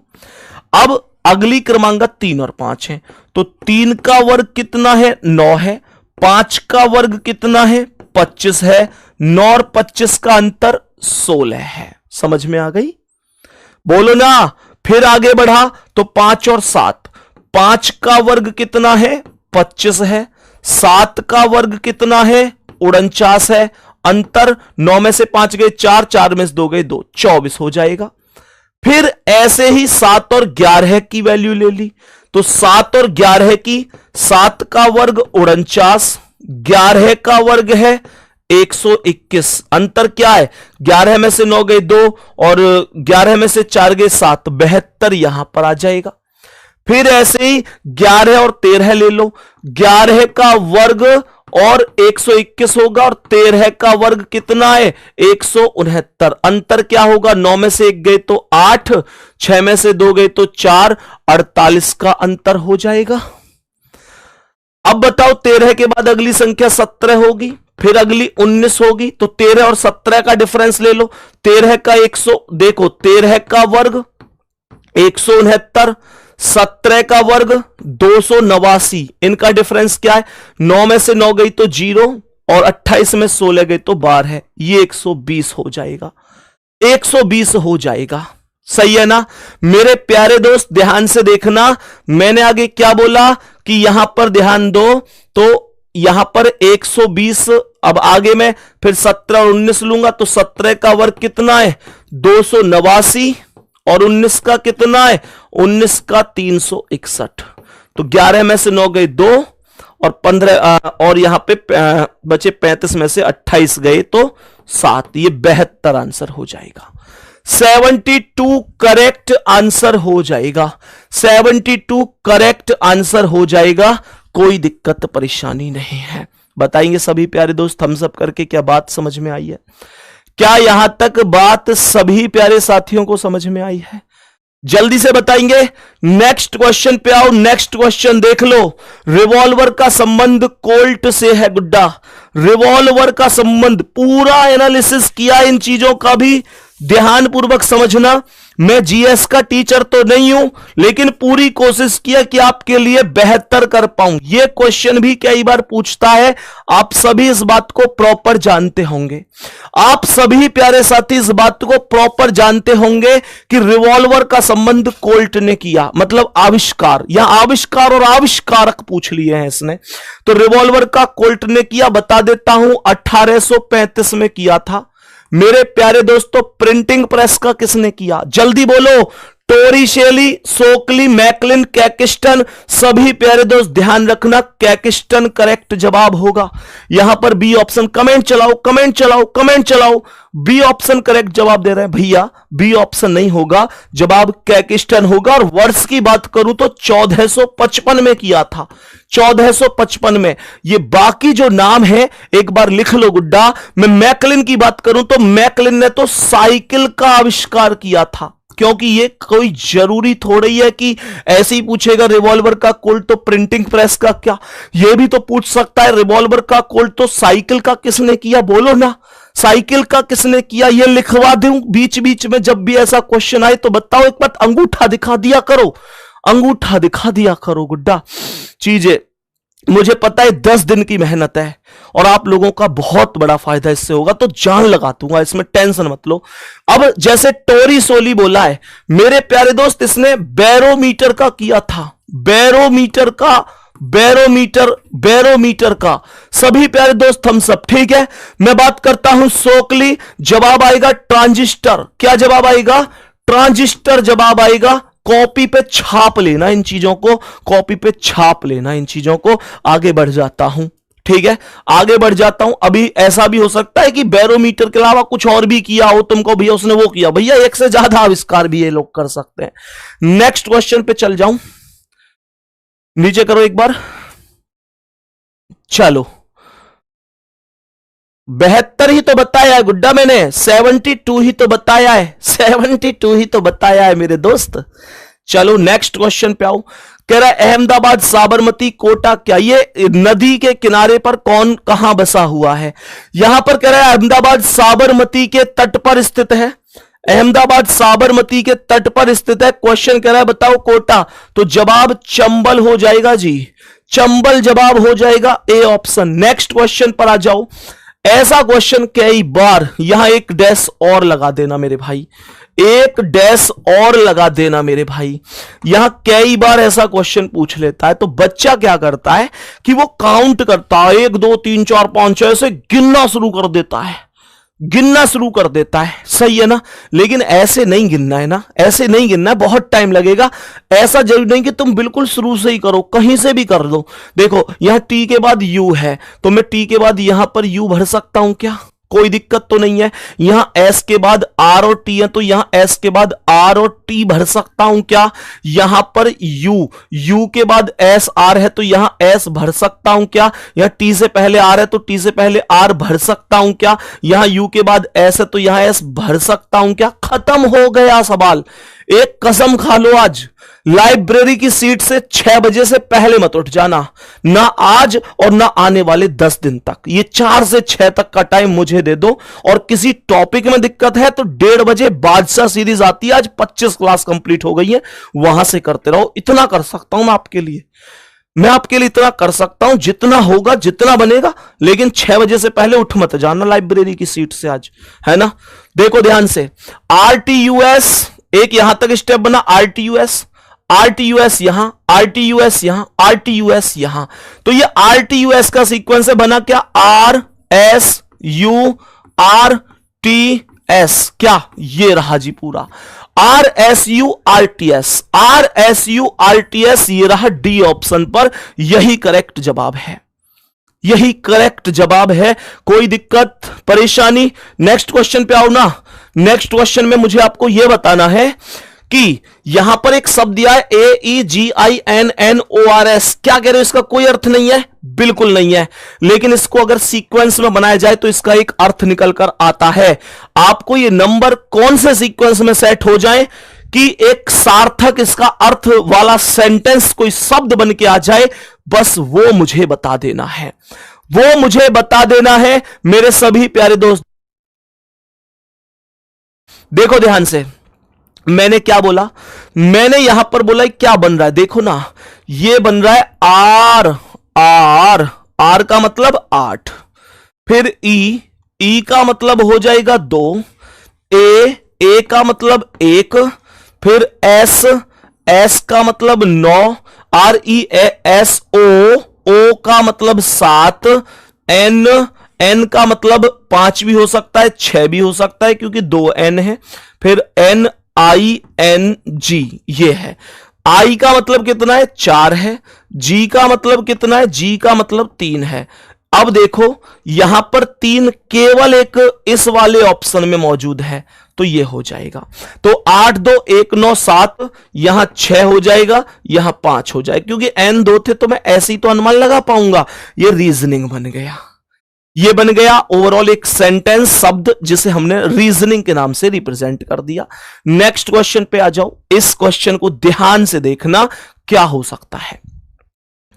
यहां पर बीच में क्वेश्चन मार्क दिया है, तो आपको पहले ये दोनों केस कंप्लीट करने और फिर देखना है कि क्या केस बना है। उसी केस से यहां पर इसका क्वेश्चन मार्क आपको ढूंढ के बताना है कि भाई क्या हो सकता है। सही है। देखो सबसे पहले मैंने यहां पर क्या बोला?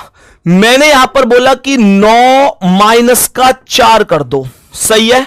9 माइनस का 4 करोगे और यहां मल्टीप्लाई करोगे 7 प्लस का 6, तो यह आएगा 9 में 4 के 5 गुणा 7 और 6 13, 13 पंजे 65। क्या बात समझ में आ रही है? 13 पंजे 65, कोई दिक्कत नहीं है, कोई प्रॉब्लम नहीं है। पहले ये दोनों माइनस हुए और ये दोनों प्लस हुए। प्राप्त वैल्यू का मल्टीप्लाई, क्या बोला? मल्टीप्लाई हुआ है। यहां देखो 15, मैंने कहा 15 माइनस 5, 15 माइनस 5 कितना? 10, और यहां गुणा होगा 2 प्लस 6, 2 प्लस 6, 2 और 6 8, तो 10 गुणा 8 बराबर 80 हो जाएगा। मेरे प्यारे दोस्तों यहां देखो ना, 13 और 11 का अंतर कितना है? 2 गुणा 16 और 8 हो गए 24, 2 गुणा 24 बराबर 48। पहले ही ऑप्शन पर है, यही करेक्ट आंसर है, यही करेक्ट आंसर होगा। नेक्स्ट अगला सवाल, अगला सवाल ध्यान से देखेंगे एक बार मेरे सभी प्यारे साथी। कह रहा है कि निम्नलिखित 4 त्रिक में से 3 एक निश्चित तरीके से एक जैसे हैं क्योंकि वे आपस में समान गणितीय संक्रिया बनाए हुए हैं, इस प्रकार एक समूह बनाते हैं। कौन सा त्रिक उस समूह से संबंधित नहीं है? 4 में 3 आपस में समानता रखते हैं, एक बिल्कुल अलग है। जो बिल्कुल अलग है वो क्यों अलग है वो आपको बताना है। मेरे सभी प्यारे दोस्त ध्यान से देखना, मेरे सभी प्यारे दोस्त ध्यान से देखना। 36 13 और ये, तो देखो ना, सबसे पहले 36 और 13 का मल्टीप्लाई करो। 36 प्लस 13 कितना हो गया? 36 और 13 हो गया 49, और 49 इस 7 का वर्ग ही तो है। मैंने कहा ये 16 प्लस 9, 16 प्लस 9 हो गया 25, और 25 इस 5 का वर्ग ही तो है। मैंने कहा ये 1 और 3, 1 प्लस 3 हो गया 4, और 4 इस 2 का वर्ग ही तो है। क्या ये 72 और 16? 72 प्लस 16 बराबर हो गया 88, पर 88 किसी का वर्ग नहीं है। सी ऑप्शन करेक्ट आंसर होगा, जबकि यहां पर ये 64 होना चाहिए था, बिकॉज लास्ट की संख्या 8 थी और 8 का वर्ग 88 नहीं 64 होता है दोस्तों। सही है। नेक्स्ट अगला सवाल यहां पर देखेंगे जल्दी से। मेरे सभी प्यारे दोस्त ध्यान से देखेंगे एक बार क्या कहता है, क्या कहता है। देखो पहले 2 अंकों को जोड़ो, 12 प्लस 47 कितना हो गया? 59। एक अपनी ओर से जोड़ दो तो पूरा 60 हो जाएगा। मैंने कहा यहां देखो 2 प्लस का 7, सी ऑप्शन को, 2 प्लस का 7 9, एक अपनी ओर से जोड़ दो तो 10 हो जाएगा। यहां देखो 5 प्लस 19 24, एक अपनी ओर से जोड़ दो तो 25 हो जाएगा। लेकिन बी ऑप्शन में ऐसा नहीं है, बी ऑप्शन में बिल्कुल भी ऐसा नहीं है। बी ऑप्शन में तो डायरेक्ट 4 और 16 20 बन रहा था। तो बी ऑप्शन मेरे दोस्त सबसे अलग है। क्लास को एक बार लाइक करो जल्दी से, 20,000 के पास जानी चाहिए, 20,000 के पार जानी चाहिए लाइक की संख्या। मेरे प्यारे दोस्तों, मैक्सिमम साथी ऐसे हैं जिन्होंने लाइक ही नहीं कर रखा। भाई लाइक तो कर दिया करो यार। इस क्वेश्चन को बड़े ध्यान से देखो एक बार। सीन 2 लगा गुड्डा, ऊपर के साइन तो दिखाई नहीं दे रहे होंगे ना।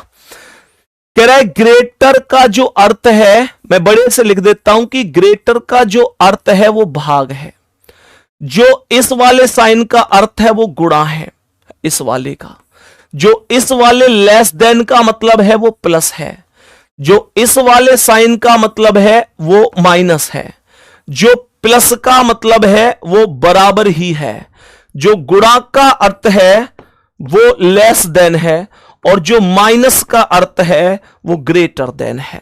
सवाल कह रहा है इनमें से कौन सा समीकरण सही होगा। एक इसका मैं आपको एक तरीका बताऊंगा। बच्चे कंफ्यूज पता है कैसे होंगे, वो पहला ऑप्शन चेक करेंगे, फिर दूसरा करेंगे, तीसरा करेंगे, टाइम टेकिंग चीजें बन जाती हैं। आप इनमें से वो चीज उठाकर लाओ जो डिवाइड को रिप्रेजेंट करती है, जो डिवाइड को, जो भाग को रिप्रेजेंट करती है उसे उठाकर लाओ। तो मैंने कहा ये ग्रेटर ही तो डिवाइड को रिप्रेजेंट करता है। तो मेरे प्यारे गुड्डा, ग्रेटर डिवाइड को, देखो ये ग्रेटर का साइन है, मैंने कहा ये डिवाइड को रिप्रेजेंट करेगा। क्या 2 3 से विभाजित है? भाई 2 और 3 के बीच में भाग आ रहा है, तो 2 3 से विभाजित नहीं है, और 3 2 से विभाजित नहीं है। तो ये ऑप्शन मैंने गलत कर दिया। हां, ये एक केस ऐसा जरूर हो सकता है कि इसके जस्ट पहले और जस्ट वाली संख्या अगर गुणा में हुई तो बटे में लेके कट सकती है, तो उसे भी चेक कर लेते हैं। लेकिन गुणा का मतलब तो ये नीचे को चौंच है, और यहां पर देखो, यहां ये साइड में है, यहां ऊपर, तो मल्टीप्लाई तो यहां जाके बन रहा है, ना तो भाग से जस्ट पहले मल्टीप्लाई है, ना भाग के बाद में मल्टीप्लाई है, तो बिल्कुल गलत हो गया। सही है ना। अब देखो दूसरा, मैंने पेन दे देना बाबू, मैंने कहा ये ग्रेटर का मतलब भाग है, तो यहां पर देखना ग्रेटर, ये ग्रेटर यहां भी 2 और 3 के बीच में भाग जा रहा है, यहां भी 2 और 3 के बीच में भाग जा रहा है। तो मैंने कहा 2 3 से 3 2 से विभाजित नहीं होता। और यहां पर आपको पता है लेस देन का मतलब गुणा था, तो लेस देन कहां है? यहां तो लेस देन ही नहीं है, तो गुणा ही कहीं नहीं आ रही। तो यह भी बिल्कुल गलत है बाबू, बिल्कुल गलत है, चेक ही नहीं करना है। ये चीज किताबों में नहीं मिलती है, ट्रिक माइंड लगाना पड़ता है। पर तुमको समझ में आ रही है तो थम्स अप कर दिया करो यार, नहीं तो फिर फायदा नहीं है अगर समझ में नहीं आया तो। मैंने यहां पे क्या बोला? ग्रेटर का भाग।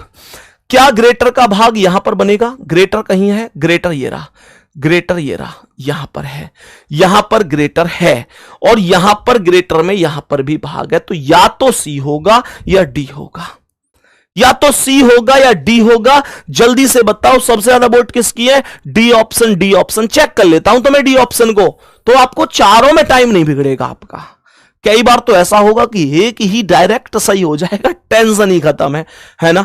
तो मैंने क्या बोला? देखो यहां पे ग्रेटर को डिवाइड, मैंने डिवाइड कर दिया। इस v का मतलब क्या है? गुणा है, तो यहां गुणा ले लिया। लेस देन का मतलब क्या था? प्लस, तो प्लस ले लिया। ऊपर इसका मतलब माइनस, तो माइनस, और प्लस का मतलब क्या था? बराबर। चेक करो गुड्डा जी। तो 6 में 2 से भाग 3 बार, गुणा का 3 करो, प्लस का 8 करो, माइनस का 4 करो। 3 3 9 हो गया, प्लस का 8 हो गया, माइनस का 4। 9 8 17 में से 4 गए तो 13 आएगा, मुझे 13 ही चाहिए। Then we can say D option will be right. जिसका डी है वो बिल्कुल राइट आंसर है। जिस साथी का डी ऑप्शन है वो बिल्कुल राइट आंसर है। मेरे सभी प्यारे दोस्त बताएंगे।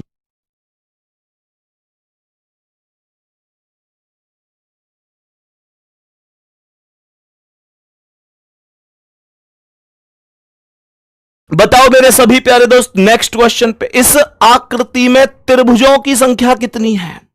सवाल कहता है कि इस आकृति में टोटल नंबर ऑफ ट्राइंगल कितने हैं? बताओ जल्दी से, कितने ट्राइंगल हो सकते हैं?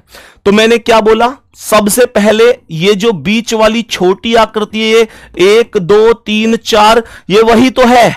ये वही तो है मेरे प्यारे दोस्त, ये वही तो है जो कुल खाने गिनकर 2 से मल्टीप्लाई करते हैं, जो 2 से मल्टीप्लाई कर देते हैं तो ये 4 दूनी 8 हो जाएगा। और जब ये बाहर वाली बड़ी आकृति तो ये भी सेम है, ये भी 4 दूनी 8 हो जाएगा। तो 8 अंदर और 8 यहां, 16 तो यही हो गए ना, बोलो ना, 16 तो मतलब डायरेक्ट यही हो गए, कोई दिक्कत नहीं है। जब 16 के बाद देखा तो ये 17वां हो गया और 17 के बाद ये वाला 18वां हो गया, ये वाला। तो इसमें 18 ट्राइंगल होने चाहिए। मेरे सभी प्यारे दोस्त बता दो कितने साथियों का 18 था? 18 ट्राइंगल कितने साथियों का जवाब था? बिल्कुल सही आंसर है, बिल्कुल सही और परफेक्ट जवाब होगा, कोई दिक्कत नहीं है। नेक्स्ट क्वेश्चन पे आओ और ध्यान से देखो इस क्वेश्चन का राइट जवाब क्या है। कह रहा है गीता राहुल की भाभी है।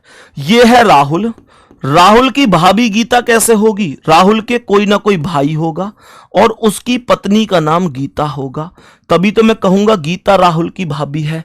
राहुल के कोई ना कोई भाई है, उसकी पत्नी का नाम गीता है, तो भाई की पत्नी भाभी हो गई।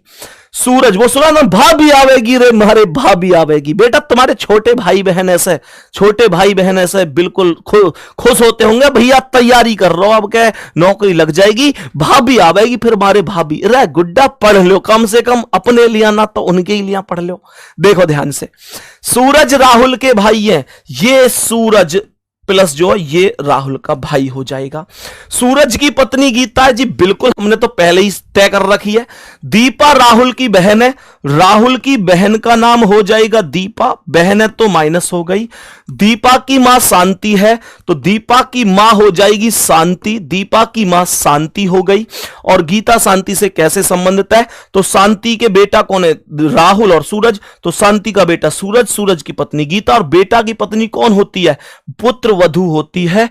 बी ऑप्शन करेक्ट आंसर है, पुत्र वधू करेक्ट आंसर हो जाएगा, पुत्र वधू बिल्कुल करेक्ट आंसर हो जाएगा, किसी को कोई दिक्कत नहीं है। बहुत ही बेहतरीन। क्या कह रहा है ये? भैया जी मेरी तो शादी तय हो गई थी, लेकिन परेशान हूं, उसकी शादी किसी और से हो रही है। वाह मेरे शेर, वो इंतजार करते रहे तुम्हारा है। वो कहते हैं ना कि वो कहते हैं, कह रहा है जी मैं परेशान हूं, मेरे दोस्त पढ़ ले सब कुछ ठीक हो जाएगा, नहीं आदमी डिप्रेशन में चला जाता है। वो कह देते हैं ना कि बंद कमरे में किसी को नहीं आ रही सांस, बंद कमरे में किसी को नहीं आ रही सांस। चलो छोड़ो, ये बताओ चलो छोड़ो, कोई बात नहीं है। कितने लोग चाहते हैं चलो इस बात को पूरा किया जाए? एक बार थम्स अप करके बताओ पहले, कितने लोग चाहते हैं इस बात को पूरा किया जाए भाई वाली को? चलो, तो मेरे प्यारे दोस्त सुनेंगे, वाह वाह करने लग गए हैं हाँ बिल्कुल वाह वाह करो फिर। तो क्या बोलेंगे? बंद कमरे में किसी को नहीं आ रही सांस, कोई वादियों में जाके हवा ले रहा है, और वहां वो मिला रही है लहंगा अपनी पसंद का। यहां कोई डिप्रेशन की दवा ले रहा है, डिप्रेशन की दवा ले रहा है। चलो खैर, आओ नेक्स्ट क्वेश्चन पे आ जाओ मेरे दोस्त, और बताओ इसका क्या आंसर है। मेरे सभी प्यारे दोस्त बताएंगे इस क्वेश्चन का करेक्ट जवाब क्या हो सकता है। बोलेंगे सभी प्यारे साथी, ध्यान से सुनना मेरे सभी प्यारे दोस्त, जल्दी से बताएंगे क्या हो सकता है। कह रहा है कौन सा विकल्प दर्शाता है कि पी क्यू की दादी है? कह रहा है कौन सा विकल्प दर्शाता है पी क्यू की दादी है? कह रहा है पी क्यू की दादी है। तो मेरे प्यारे गुड्डा सुनो, तुम्हें एक चीज बताऊंगा बहुत तगड़ी, इसमें भी तुम्हें ऑप्शन को कैसे सॉर्ट आउट कर सकते हो, जल्दी से जल्दी कैसे आंसर कर सकते हो, उसका तरीका बताऊंगा। देखो ध्यान से कैसे। ये कह रहा है कि पी क्यू की दादी है, तो मुझे ये बताओ अगर पी क्यू की दादी है तो पी का जेंडर माइनस होना चाहिए। भाई दादी जी तो फीमेल होती है, तो पी का जेंडर माइनस होना चाहिए। अब देखना यहां पर गुड्डा जब इसे देखोगे तो ये पी स्टार ओ है ना, और स्टार का अर्थ है ए स्टार बी में ए बी का पिता है, तो यहां पर तो पी ओ का पिता बनेगा, और पी अगर पिता बन गया तो दादी तो कभी नहीं बन पाएगा। तो पहला ऑप्शन हो गया देखते ही गलत। पी के बाद यहां भी स्टार है, यहां भी ये पिता बन रहा है, पिता नहीं बन पाएगा।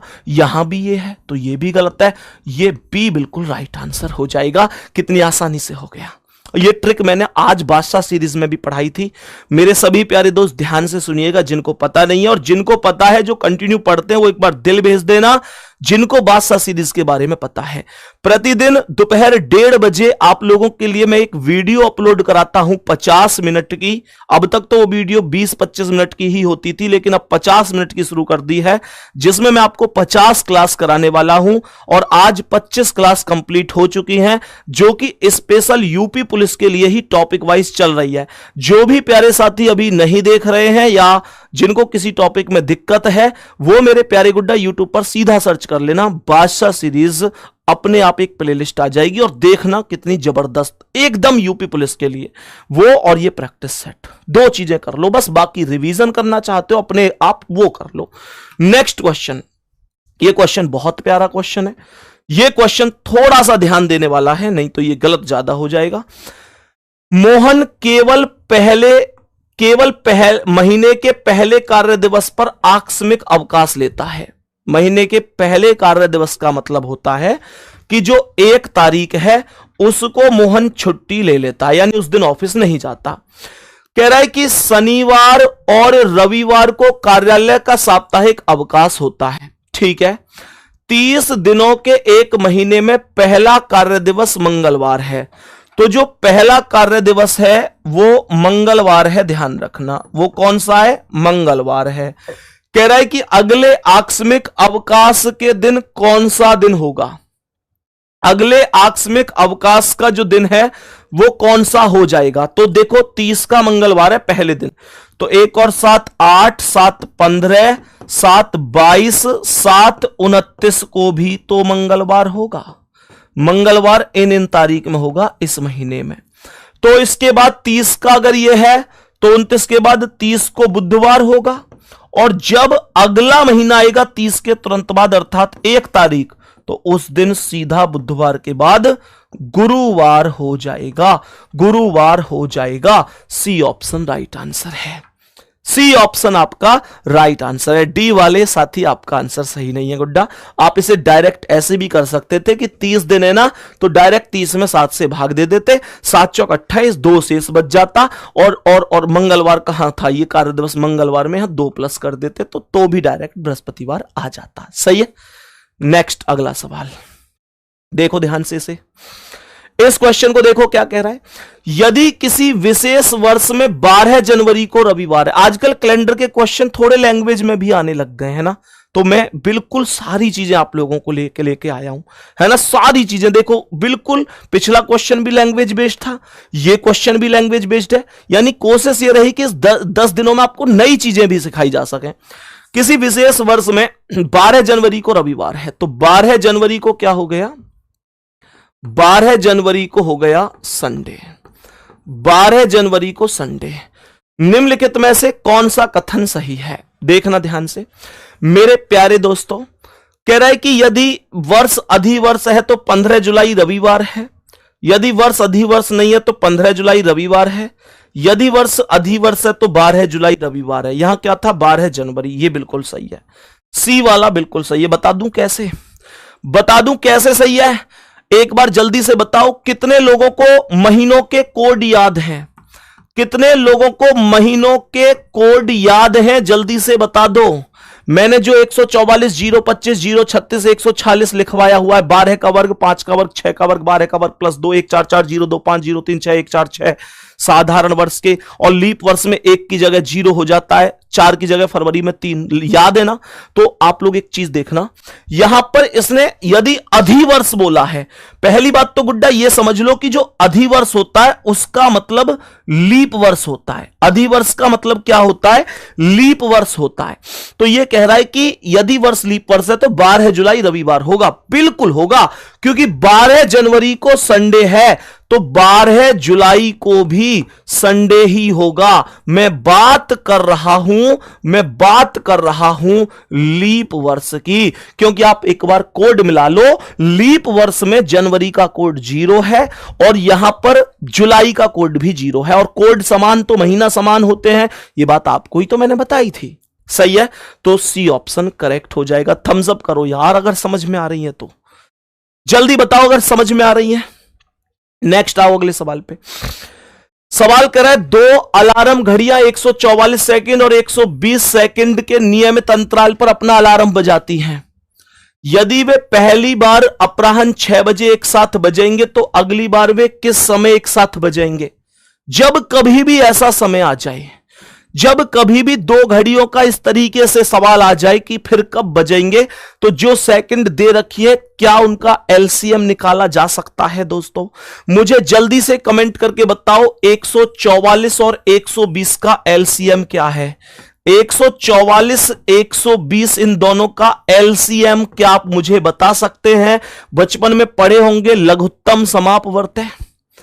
जल्दी बोलो कहां हो तुम सब? लघुत्तम समापवर्त्य बताओ मुझे जल्दी से, इसका क्या हो सकता है? बिल्कुल सही है, एग्जैक्ट बिल्कुल सही है, 720 बिल्कुल सही है। 720 वैल्यू आ जाएगी, इसमें कोई भी दिक्कत परेशानी वाली बात नहीं है। 720 यहां पर वैल्यू आ गई। मेरे प्यारे गुड्डा, ये जो 720 वैल्यू आई है ना, 720 वैल्यू जो आई है, इसमें सीधा सीधा 60 से भाग दे दो, 60 से भाग दे दो, 60 से भाग दे दो।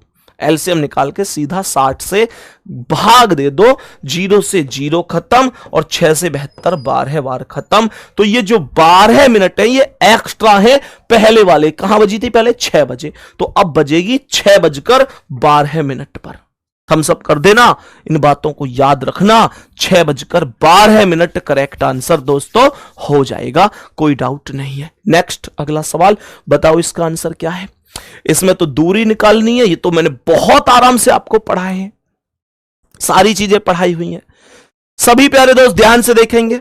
सबसे पहले उत्तर, उत्तर के बाद पूर्व, पूर्व के बाद दक्षिण और दक्षिण के बाद पश्चिम होगा। कह रहा है सोनू बिंदु ए से चलना प्रारंभ करता है, पूर्व की ओर 5 किलोमीटर चलता है, तो मैंने पूर्व में 5 लिख दिया। फिर दाएं मुड़ता है और 4 किलोमीटर, तो यहां से दाएं इधर आएगा 4 किलोमीटर। फिर दाएं मुड़ता है 3 किलोमीटर, इसका दायां इधर, ये 3 किलोमीटर हो गया। फिर दाएं मुड़ता है 6 किलोमीटर, तो इसका दायां कुछ नहीं है, तो यहां पर 6 हो जाएगा। फिर पूर्व की ओर 6, इसका दाएं इधर, ये 6 हो गया। फिर दाएं मुड़ता है 2 किलोमीटर, तो इसका दाएं इधर, ये 2 हो जाएगा। और बी बिंदु तक पहुंचने के लिए 1 किलोमीटर चलता है, कहां मुड़ के? बाएं मुड़कर, तो यहां से बाएं इधर 1 किलोमीटर। उत्तर के पास 6 है, दक्षिण के पास 6 है, काट दो। अपोजिट होने पर, डायरेक्शन अपोजिट होने पर दूरी वैल्यू होती है बराबर, तो कट जाता है, याद है ना। यहां पर ये पूर्व और पश्चिम 6 5 11, कितना बच गया? 12। पूर्व के पास कितना बच गया?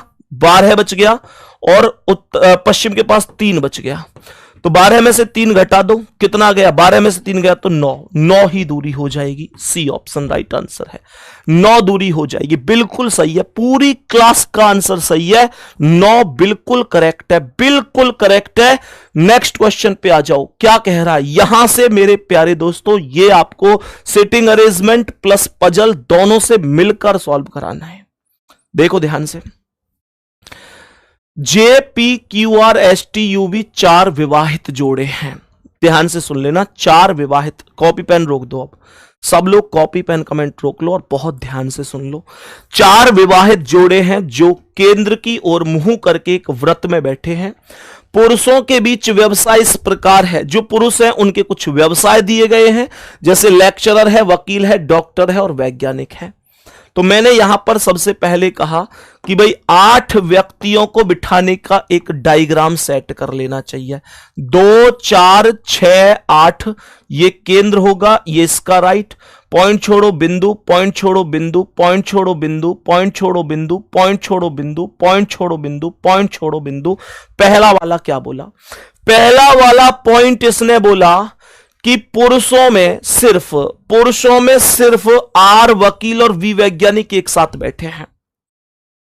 मैंने बोला आर वकील और वी वैज्ञानिक एक साथ बैठे हैं।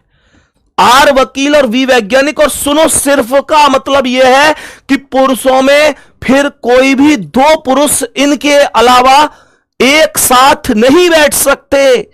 एक साथ गुड्डा कभी नहीं बैठ सकते। भैया क्लास लंबी हो गई, 1 घंटे में ही समाप्त कराया करो। बाबू मुझ पे हाथ जोड़वा ले, दुनिया यहां तक जोड़ा है, मैं यहां तक जोड़ रहा हूं। मेरे प्यारे शेर, तू बाद में स्पीड बढ़ा के देख लियो। गुड्डा जय हो प्रभु, मैं नहीं करवा पाऊंगा, 2 घंटे का समय मुझे चाहिए, 4 से 6 का समय मुझे चाहिए, क्योंकि मैं आएगा केवल टिक टिक लगाए के ना जाऊं, मुझे समझाना भी है। बाबू मुझे माफ कर दे, मैं इतना तगड़ो मास्टर ना हूं, कोई गलती हो गई तो सॉरी, यहां तक ये ठीक है। चलो, तो सिर्फ आर और वी एक साथ बैठे हैं, बाकी एक साथ नहीं बैठे हैं, ठीक है ना। तो मेरे प्यारे गुड्डा, इसका मतलब यह हुआ कि पुरुषों में केवल ये 2 ही एक साथ हैं, बाकी फिर कैसे बैठेंगे? पुरुष महिला, पुरुष महिला, पुरुष महिला, ऐसे। कह रहा है कि प्रत्येक पुरुष अपनी पत्नी के बगल में बैठा है, यानी पुरुष अपनी पत्नी के ही पड़ोस में बैठेगा। बगल का मतलब कभी ये सोचो कि यहां बैठा ले, यहां दबा लेगी, वो नहीं। हमेशा ध्यान रखना, प्रत्येक पुरुष अपनी पत्नी के बगल में यानी उसके पड़ोस में बैठा हुआ है। अब देखो क्या कह रहा है, लेक्चरर की पत्नी यू वी के दाएं दूसरे स्थान पर बैठी है। मानकर चलो मेरे प्यारे दोस्तों, ये है वी, सही है। तो ये कह रहा है कि लेक्चरर की पत्नी यू वी के दाएं दूसरे पर है, तो वी के दाएं दूसरे पर यू है, वी का दाएं पहला, दूसरा, यहां पर यू आ गया। और ये पत्नी है तो माइनस हो गई, किसकी पत्नी है? लेक्चरर की पत्नी है, ठीक है। तो लेक्चरर या तो यहां आएगा या यहां आएगा, वो चेक कर लेंगे। आगे क्वेश्चन क्या कह रहा है?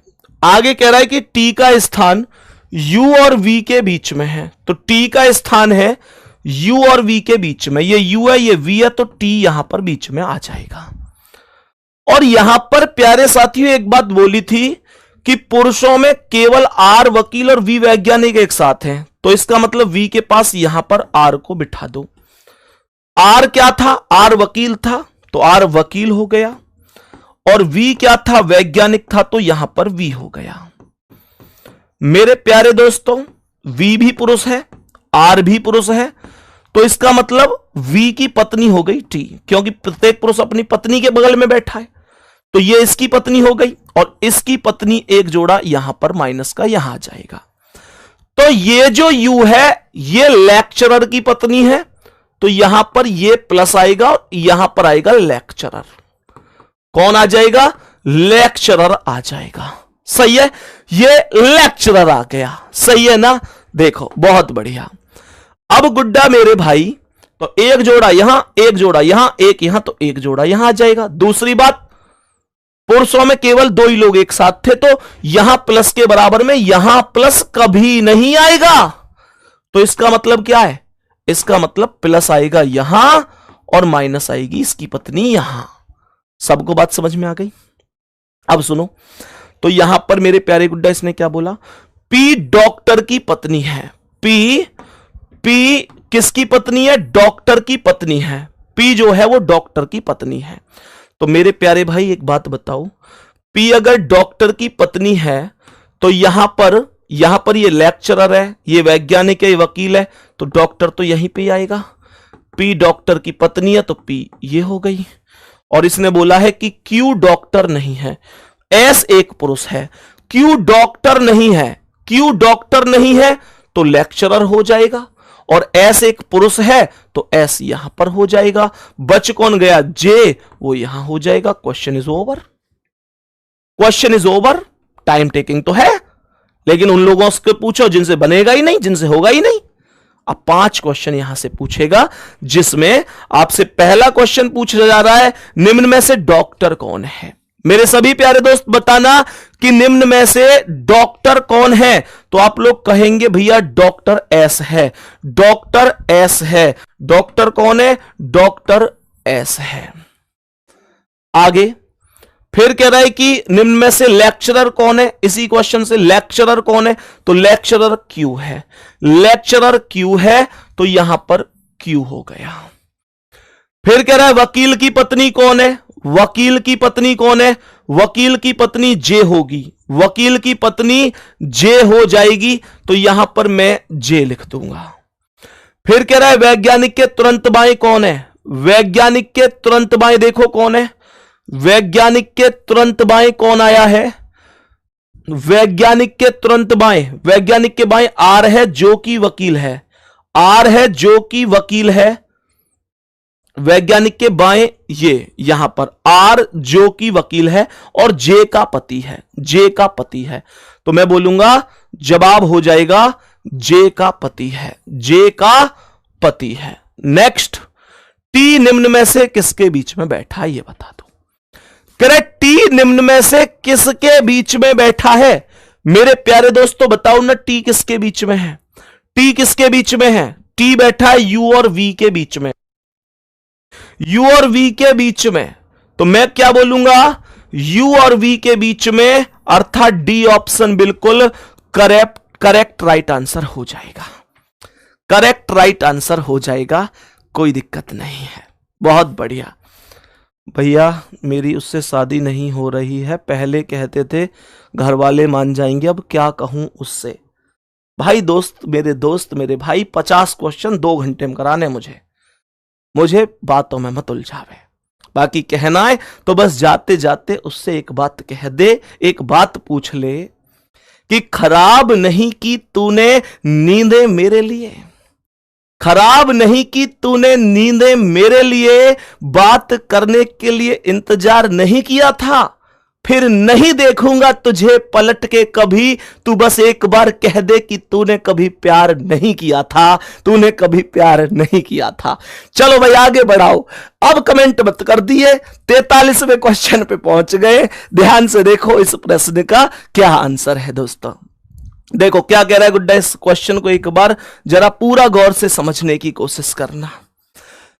सवाल क्या कह रहा है कि भाई यह जानने के लिए 60 व्यक्तियों के साथ साक्षात्कार किया गया था कि क्या वे टेनिस, शतरंज या कैरम खेलते हैं। टोटल 60 व्यक्तियों के साथ मेरे प्यारे गुड्डा ध्यान से सुनना, टोटल 60, ध्यान से सुनना, कह रहा है लास्ट में कि कितने व्यक्ति कोई भी खेल नहीं खेलते, कितने व्यक्ति ऐसे हैं जो कोई खेल ही नहीं खेलते। तो मैंने क्या बोला, कोई खेल नहीं खेलते, तो इन सबको जोड़ लो, ये तो कुछ ना कुछ खेलने ही वाले हैं, 60 में से उस वैल्यू को माइनस कर देना, आपका आंसर आ जाएगा। तो ये टोटल कितना बन रहा है, ये 9 प्लस का 10 प्लस का 8 प्लस का 7 प्लस का 11 प्लस का 12, तो 10 9 19 8 27 7 34 10 44 45 और 12 57, टोटल वैल्यू कितनी थी 60, तो 60 में से 57 घटा दो और 3 आंसर आ जाएगा। डी ऑप्शन राइट आंसर है, डी ऑप्शन मेरे सवाल का राइट आंसर हो जाएगा। नेक्स्ट क्वेश्चन पे आ जाओ, इसका आंसर क्या होगा मेरे सभी प्यारे दोस्त, बताएंगे इस प्रश्न का करेक्ट जवाब क्या हो जाएगा। बताओ भाई जल्दी से,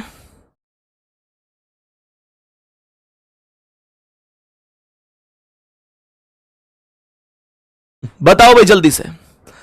सवाल यहां पर कहता है इन प्रश्नों में विभिन्न तत्वों के बीच संबंध, ओके, इनइक्वलिटी का क्वेश्चन है, बताओ क्या होगा। H लेस देन L सही है क्या, H लेस देन L, तो मेरे प्यारे गुड्डा H से L तो मैं ऐसे जा सकता हूं ना, तो यहां पर ये आएगा ग्रेटर इक्वल, ये बराबर आएगा, ये ग्रेटर इक्वल आएगा, और ये लेस देन आते ही आपको पता है जब दोनों फैमिली बीच में आ जाते हैं तो कंडीशन ब्लॉक हो जाती है, तो मैंने यहां पर इसे ब्लॉक कर दिया, अर्थात गलत कर दिया। कह रहा है H ग्रेटर और इक्वल के, H से K तक जाना है, तो कैसे जाऊंगा, H O O U U U B B B, ठीक है, H O U B और B से सीधा S और K, तो H से O greater equal equal greater equal, और B से फिर ग्रेटर इक्वल और ग्रेटर, तो यहां पर ग्रेटर के होते हुए ग्रेटर इक्वल तो ठीक हो नहीं सकता, इसका मतलब कोई सा भी ठीक यहां पर नहीं है, कोई सा भी ठीक यहां पर नहीं है। क्या K लेस देन L कैसे होगा, K लेस देन L, एक minute K less than L, okay okay okay okay, मैंने H लेस देन L देख लिया गुड्डा, K एस देन L है पहला K लेस देन L, तो K से जाओ S, S से B और B से सीधे L पर, तो ये आएगा K से S और S से भी उल्टा जा रहा हूं, तो जो चौंच राइट को है वो लेफ्ट को हो गई, और जो चौंच राइट को है वो भी लेफ्ट को हो गई, और B से L सीधा जा रहा हूं तो सीधा ही डायग्राम सेम रहेगा, तो यहां पर सीनियर लेफ्ट एकदम पहला वाला फिर सही है, मैंने H से L की वैल्यू को फाइंड कर दिया था, पहला वाला सही हो जाएगा। इनइक्वलिटी को तो बिल्कुल देसी भाषा में पढ़ाया हुआ है मैंने, आप एक बार चेक करिएगा, बिल्कुल देसी भाषा में पढ़ाया हुआ है, दादाजी पिताजी करके। याद आ रहा है कुछ? नेक्स्ट क्वेश्चन पे आ जाओ, देखो क्या कह रहा है। पहला यहां पर कह रहा है ए लेस देन एच। ध्यान से सुनना सभी प्यारे साथी, यहां पर कह रहा है ए लेस देन एच। तो मेरे प्यारे दोस्त ए से एच तक कैसे जाऊंगा? ए से एच तक कैसे जाऊं? ए से एल, ए से डब्ल्यू, डब्ल्यू से एल, और फिर एल, एल से चले जाओ जी, और जी से चले जाओ एच। बहुत बढ़िया।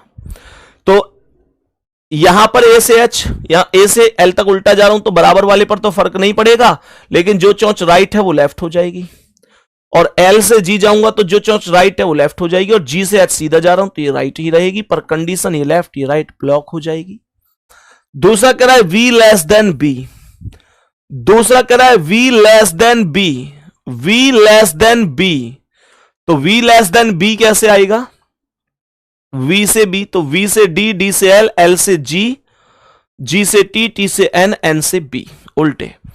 तो ये जो चौंच राइट है वो लेफ्ट हुई, बराबर वाला सेम। जो चौंच राइट है वो लेफ्ट हुई, जो चौंच राइट है वो यहां भी लेफ्ट हुई, जो चौंच यहां बराबर, यहां जो लेफ्ट है वो राइट हो गई। ये लेफ्ट ये राइट, कंडीशन ब्लॉक, दोनों गलत, दोनों गलत हो गए। पीडीएफ मिलेगी गुड्डा इसकी एप्लीकेशन पर। बताओ इसका आंसर क्या है?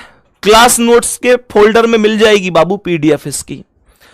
सवाल कह रहा है क्या तेल कंपनियों को पेट्रोलियम उत्पादों का मूल्य बाजार की स्थितियों के आधार पर तय करने की अनुमति देनी चाहिए? ध्यान से सुनना, क्या अनुमति देनी चाहिए? पहला कह रहा है यही एकमात्र तरीका जिससे तेल कंपनियों को वाणिज्यिक रूप में सफल बनाया जा सके। जो जब भी एकमात्र शब्द का प्रयोग होगा वो गलत हो जाएगा। एकमात्र शब्द हमेशा गलत कर देता है, हमेशा कमजोर कर देता है किसी भी तथ्य को, ठीक है। इससे आम लोगों को बहुत कठिनाई होगी, क्योंकि इस अनुमति से आवश्यक वस्तुओं खुदरा कीमतों पर अतिरिक्त बोझ आएगा। बिल्कुल सही है, इससे तो फर्क तो पड़ेगा, कीमतों पर फर्क तो पड़ेगा। सेकंड वाला बिल्कुल सही जवाब हो जाएगा। नेक्स्ट, नेक्स्ट क्या है? गांव में पीने के पानी की कमी की गंभीर समस्या पर चर्चा करने के लिए गांव के सरपंच ने सभी परिवारों के मुखिया की बैठक बुलाई है। पहला कह रहा है विभिन्न समस्याओं के बारे में चर्चा करने के लिए सरपंच ने ऐसी बैठक पहले भी बुलाई थी। पहले सरपंच साहब ने क्या बुलाया क्या नहीं, उस बारे में कोई जानकारी यहां पर नहीं है। हो सकता है कि अधिकांश परिवारों के मुखिया सरपंच द्वारा बुलाई गई बैठक में भाग ले। बिल्कुल सही है। हमेशा एक बात आपको ध्यान रखनी है, कोई भी निर्देश, कोई भी सुझाव, कोई भी आदेश यह मानकर ही दिया जाता है कि सामने वाला फॉलो करेगा, या कोई भी सलाह दी गई हो तो सामने वाला फॉलो करेगा, उसे स्वीकार करेगा, मानेगा, यह समझकर ही दी जाती है। यह बात ध्यान रखना है। नेक्स्ट, नेक्स्ट कह रहा है अधिक संख्या में विद्यार्थियों द्वारा 10वीं की परीक्षा पास करने के परिणाम स्वरूप बच्चे निराश हो गए हैं, क्योंकि उन्हें अपनी पसंद के कॉलेज में प्रवेश नहीं मिल पाया है। यह वास्तविकता है कि अब तो मेरिट इतने, अब देखो सारी चीजें तो मेरिट बेस्ड होने लग गई। अब बहुत अच्छे अच्छे नंबर लाके भी एडमिशन नहीं मिल पाता है कई बार। तो यहां पर यह पहला कहता है कि सरकार को कॉलेजों की सीट की संख्या बढ़ाने की अनुमति देनी चाहिए। गुड्डा मैं इसके साथ नहीं जा सकता। आप में से बहुत लोग इससे सपोर्ट कर सकते हैं कि हाँ भैया, जब ज्यादा बच्चे पास हो रहे हैं, अच्छे परसेंट ला रहे हैं, ये सारी चीजें, तो फिर जब एडमिशन नहीं हो रही तो फिर उनको सीटें बढ़ानी चाहिए। लेकिन बाबू पहले से कितनी सीटें हैं, बढ़ाने की गुंजाइश है भी या नहीं है, उस बारे में तो हमें कोई बोला ही नहीं गया ना। हो सकता है पहले से ही लिमिट क्रॉस हो रही हो, एक लिमिट के आधार पर ही तो चीजों की व्यवस्था की जा सकती है। हां या ना? मेरी बात से सहमत हो? और ऐसा होता है।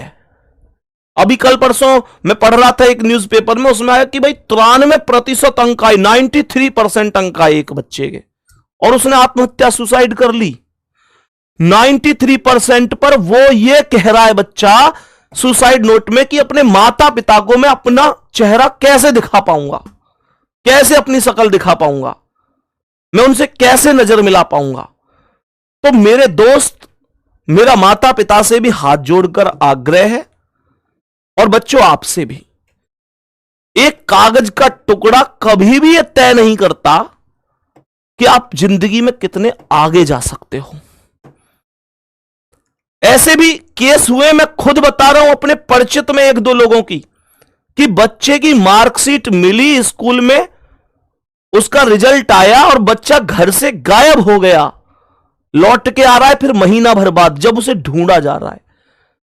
93% पे सोचो कि बच्चा आत्महत्या कर लेता है। तो ये कहीं ना कहीं कई बार ऐसा होता है। हम लोग भी कई बार अपने बच्चों से ना, जैसे कुछ माता पिता ऐसे होते हैं जो बच्चे से ये प्रेशर दे देते हैं कि इतने आने ही चाहिए, पिछली बार उसके एक बच्चे के उतने आए थे, तुझे उससे ज्यादा लाने। तो वो सारी चीजें इस तरीके से, ठीक है ना। दूसरा कह रहे बच्चों और, तो पहला वाला जो है वो तो मैं नहीं कर सकता सही। दूसरा कह रहे बच्चों और उनके माता पिता को कॉलेज की पसंदगी में लचीलापन होने की सलाह दी जानी चाहिए। हाँ, ये बिल्कुल सही है।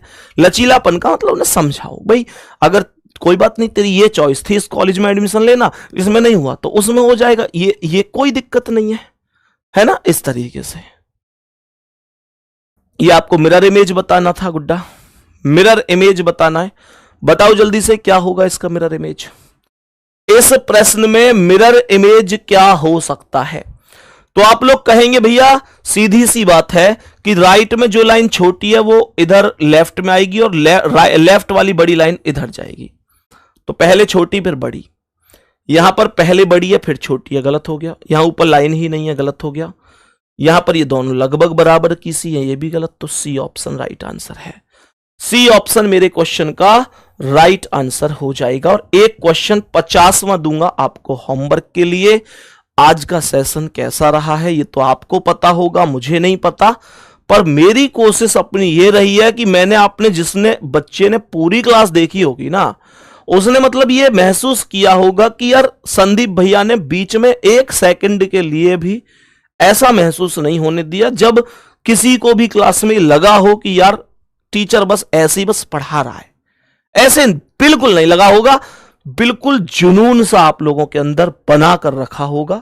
बाकी मुझे नहीं पता, आप कमेंट में बता देना कैसी लगी। इस क्वेश्चन का आंसर मुझे कमेंट में बताना है कि भाई क्या हो सकता है। मैं आपसे कल मिलूंगा नए सेशन में। बस एक बात कह के जा रहा हूं, एक बात कह के जा रहा हूं कि लास्ट टाइम पर एक तो मई महीने का रिचार्ज फोन में करवा लो। और रिचार्ज इसलिए कह रहा हूं, जो बच्चे लाइब्रेरी पढ़ते हैं वो तो कोई दिक्कत ही नहीं है। जो लाइब्रेरी में पढ़ते हैं और वो शाम को घर चले जाते हैं, कुछ ने तो बल्कि रात को भी लाइब्रेरी में रुक जाते हैं बच्चे, ऐसे भी बच्चे, लेकिन कुछ ऐसे हैं जो घर शाम को चले जाते हैं। तो देखो, ये अब बिल्कुल ऐसा समय नहीं है कि भाई आप ये कहो कि अब मैं अगले दिन पढ़ लूंगा। फिर 5 बजे आप विराम दे दो कि 5 बजे किताब बंद हो गई और अब अगले दिन 9 बजे ही खुलेगी लाइब्रेरी जाके, वो बिल्कुल अब उतना टाइम नहीं है। दूसरा, कोशिश ये करो, देखो अभी तो वैसे भी मौसम ठंडा ही है, ऐसी बात नहीं है, गर्मी भी ज्यादा नहीं है। तो गुड्डा थोड़ा सा लाइब्रेरी में आराम से 6 बजे तक रुको, ये क्लास कंप्लीट करके तब जाओ। मतलब मेरे एक सजेशन है, मानना ना मानना आपके ऊपर है। दूसरा, अपनी तबीयत का बहुत ध्यान रखना है आपको इस महीने में। ये उल्टी, दस्त, हैजा, डिहाइड्रेशन, बीपी वगैरह, ये सारी चीजें गर्मियों में बहुत दिक्कत हो जाती है। खान पान का बहुत ध्यान रखो। मैं जानता हूं कि आप ये सब बातें जानते हो बढ़िया तरीके से, लेकिन फिर भी एक भाई का दिल है, ये इतना आप समझ सकते हैं। एक भाई का दिल, उससे भी बढ़ के गुरु का दिल, क्योंकि जो लास्ट टाइम पे हमारा तैयारी होती है ना, अगर उसमें हमारी बीमारी की वजह से हम 4-5 दिन भी रेस्ट पे चले गए ना, तो ध्यान रखना लास्ट टाइम का 4-5 दिन का जो पढ़ाई से हमारा डिसकनेक्शन है ना, जो मतलब पढ़ाई से एकदम ध्यान हट जाना, वो पिछले कम से कम 2 महीने की तैयारी को बिल्कुल उथल पुथल कर देगा, बिल्कुल उथल पुथल कर देगा। तो एक तो बिल्कुल खाना पीना बड़ा सावधानी का, धूप वगैरह में ज्यादा निकलना नहीं, ये सारी चीजें, पढ़ाई पे फोकस, मतलब आप समझ सकते हो कि बहुत सारी चीजें हैं, लेकिन स्वस्थ रहना है आपको। बीमार हो गए तो मामला बिगड़ जाएगा। जो जिंदगी में ब्रेकर होते हैं ना गुड्डा, जब गाड़ी चलाते हैं और ब्रेकर आ जाता है ना, तो गाड़ी मंदी करनी पड़ती है। ब्रेकर के बाद ब्रेकर उतरेगा, फिर आप जब गाड़ी की स्पीड धीरे धीरे बढ़ाओगे। ऐसे ही पढ़ाई है हमारी, और ये जो बीमारी है ना, ये जिंदगी के ब्रेकर हैं, इनसे बच के रहना है। दूसरा, आपको इन चीजों से भी बच के रहना है कि जब पेपर नजदीक आता है तो बहुत लोग क्या करते हैं कि एक दूसरे बच्चे को उलझाने के लिए उल्टे सीधे क्वेश्चन पूछना शुरू कर देते हैं कि दम है तो इसे करके दिखा दे। हाथ जोड़ के कह दिया करो कि मुझ में कोई दम नहीं है। बिल्कुल ये नहीं करना कि ला मुझे दे, और फिर तुम उसे 10 लोगों से पूछते हो घूम रहे हो, खुद भी उसमें 4-5 घंटे दिमाग लगा रहे हो। वास्तविकता तो यह है कि वो क्वेश्चन तो कभी पेपर में आएगा नहीं, पर आपके बहुत सारे उस टाइम को बिगाड़ देगा जो आप कहीं उस जगह यूज कर सकते थे जहां से आपको एक बेहतरीन रिजल्ट बनाने में मदद मिलेगी। तो बिल्कुल किसी से बहस नहीं। कोई कह दे भाई तुझ पे कुछ नहीं आता, हाथ जोड़ दो कि मुझ पे कुछ नहीं आता, क्योंकि जिस दिन तुम्हारा सिलेक्शन हो जाएगा उस दिन तुम पे सब कुछ आता है। और आज भले ही तुम पे सब कुछ आता हो पर सिलेक्शन नहीं हुआ तो गुड्डा फिर ध्यान रखो, ये दुनिया चमत्कार को नमस्कार करे, फिर तुम पे वास्तव में ही कुछ ना आवे। इस बात को ध्यान रखना है, उस पल को जी के चलना है कि जिस दिन तुम लोगों की कसम परेड होगी, पासिंग आउट परेड होगी, उस दिन तुम्हारे माता पिता तुम लोगों के पास वहां पर ट्रेनिंग सेंटर पर जा रहे होंगे और तुम बहुत दूर से परेड करते हुए उनके पास पहुंचकर एक प्यारा सा सल्यूट करके अपने सिर से कैप उतारकर अपने माता पिता के सिर पर पहना रहे होंगे। एक बहुत प्यारा पल होगा, बहुत प्यारा पल होगा। वो पल वास्तविकता में भी बनेगा अगर आप ठान लेंगे तो। ध्यान रखना, अभी तक माता पिता आपकी केवल पेरेंट्स मीटिंग में गए हैं। अभी आपको वो कामयाबी भी दिखानी है जिस दिन आप उनसे कहोगे कि मेरी ट्रेनिंग का लास्ट दिन है और मेरी आज पासिंग आउट परेड है, मम्मी पापा आपको आना है। और वो खुश होके जाएंगे। लोग उनसे पूछेंगे कहां जा रहे हो, वो दिल से बताएंगे कि आज मेरे बच्चे की पासिंग आउट है। तुम उनको देखते ही, दूर से ही जो चल के आओगे वर्दी में, जो अपने बच्चे को वो देखेंगे ना, वो पल होगा, वो पल देखने लायक होगा। गुड्डा बस उस दिन के लिए पढ़ दो, ठीक है। मिलूंगा आपसे कल फिर 50 क्वेश्चंस के साथ। आज एक कमेंट प्यारी सी करके बता देना कैसी रही क्लास, कोई सुझाव है तो वो भी बता देना, बाकी दिल कुछ कहता है तो वो भी लिख के चले जाना। ओके, थैंक यू, नमस्ते।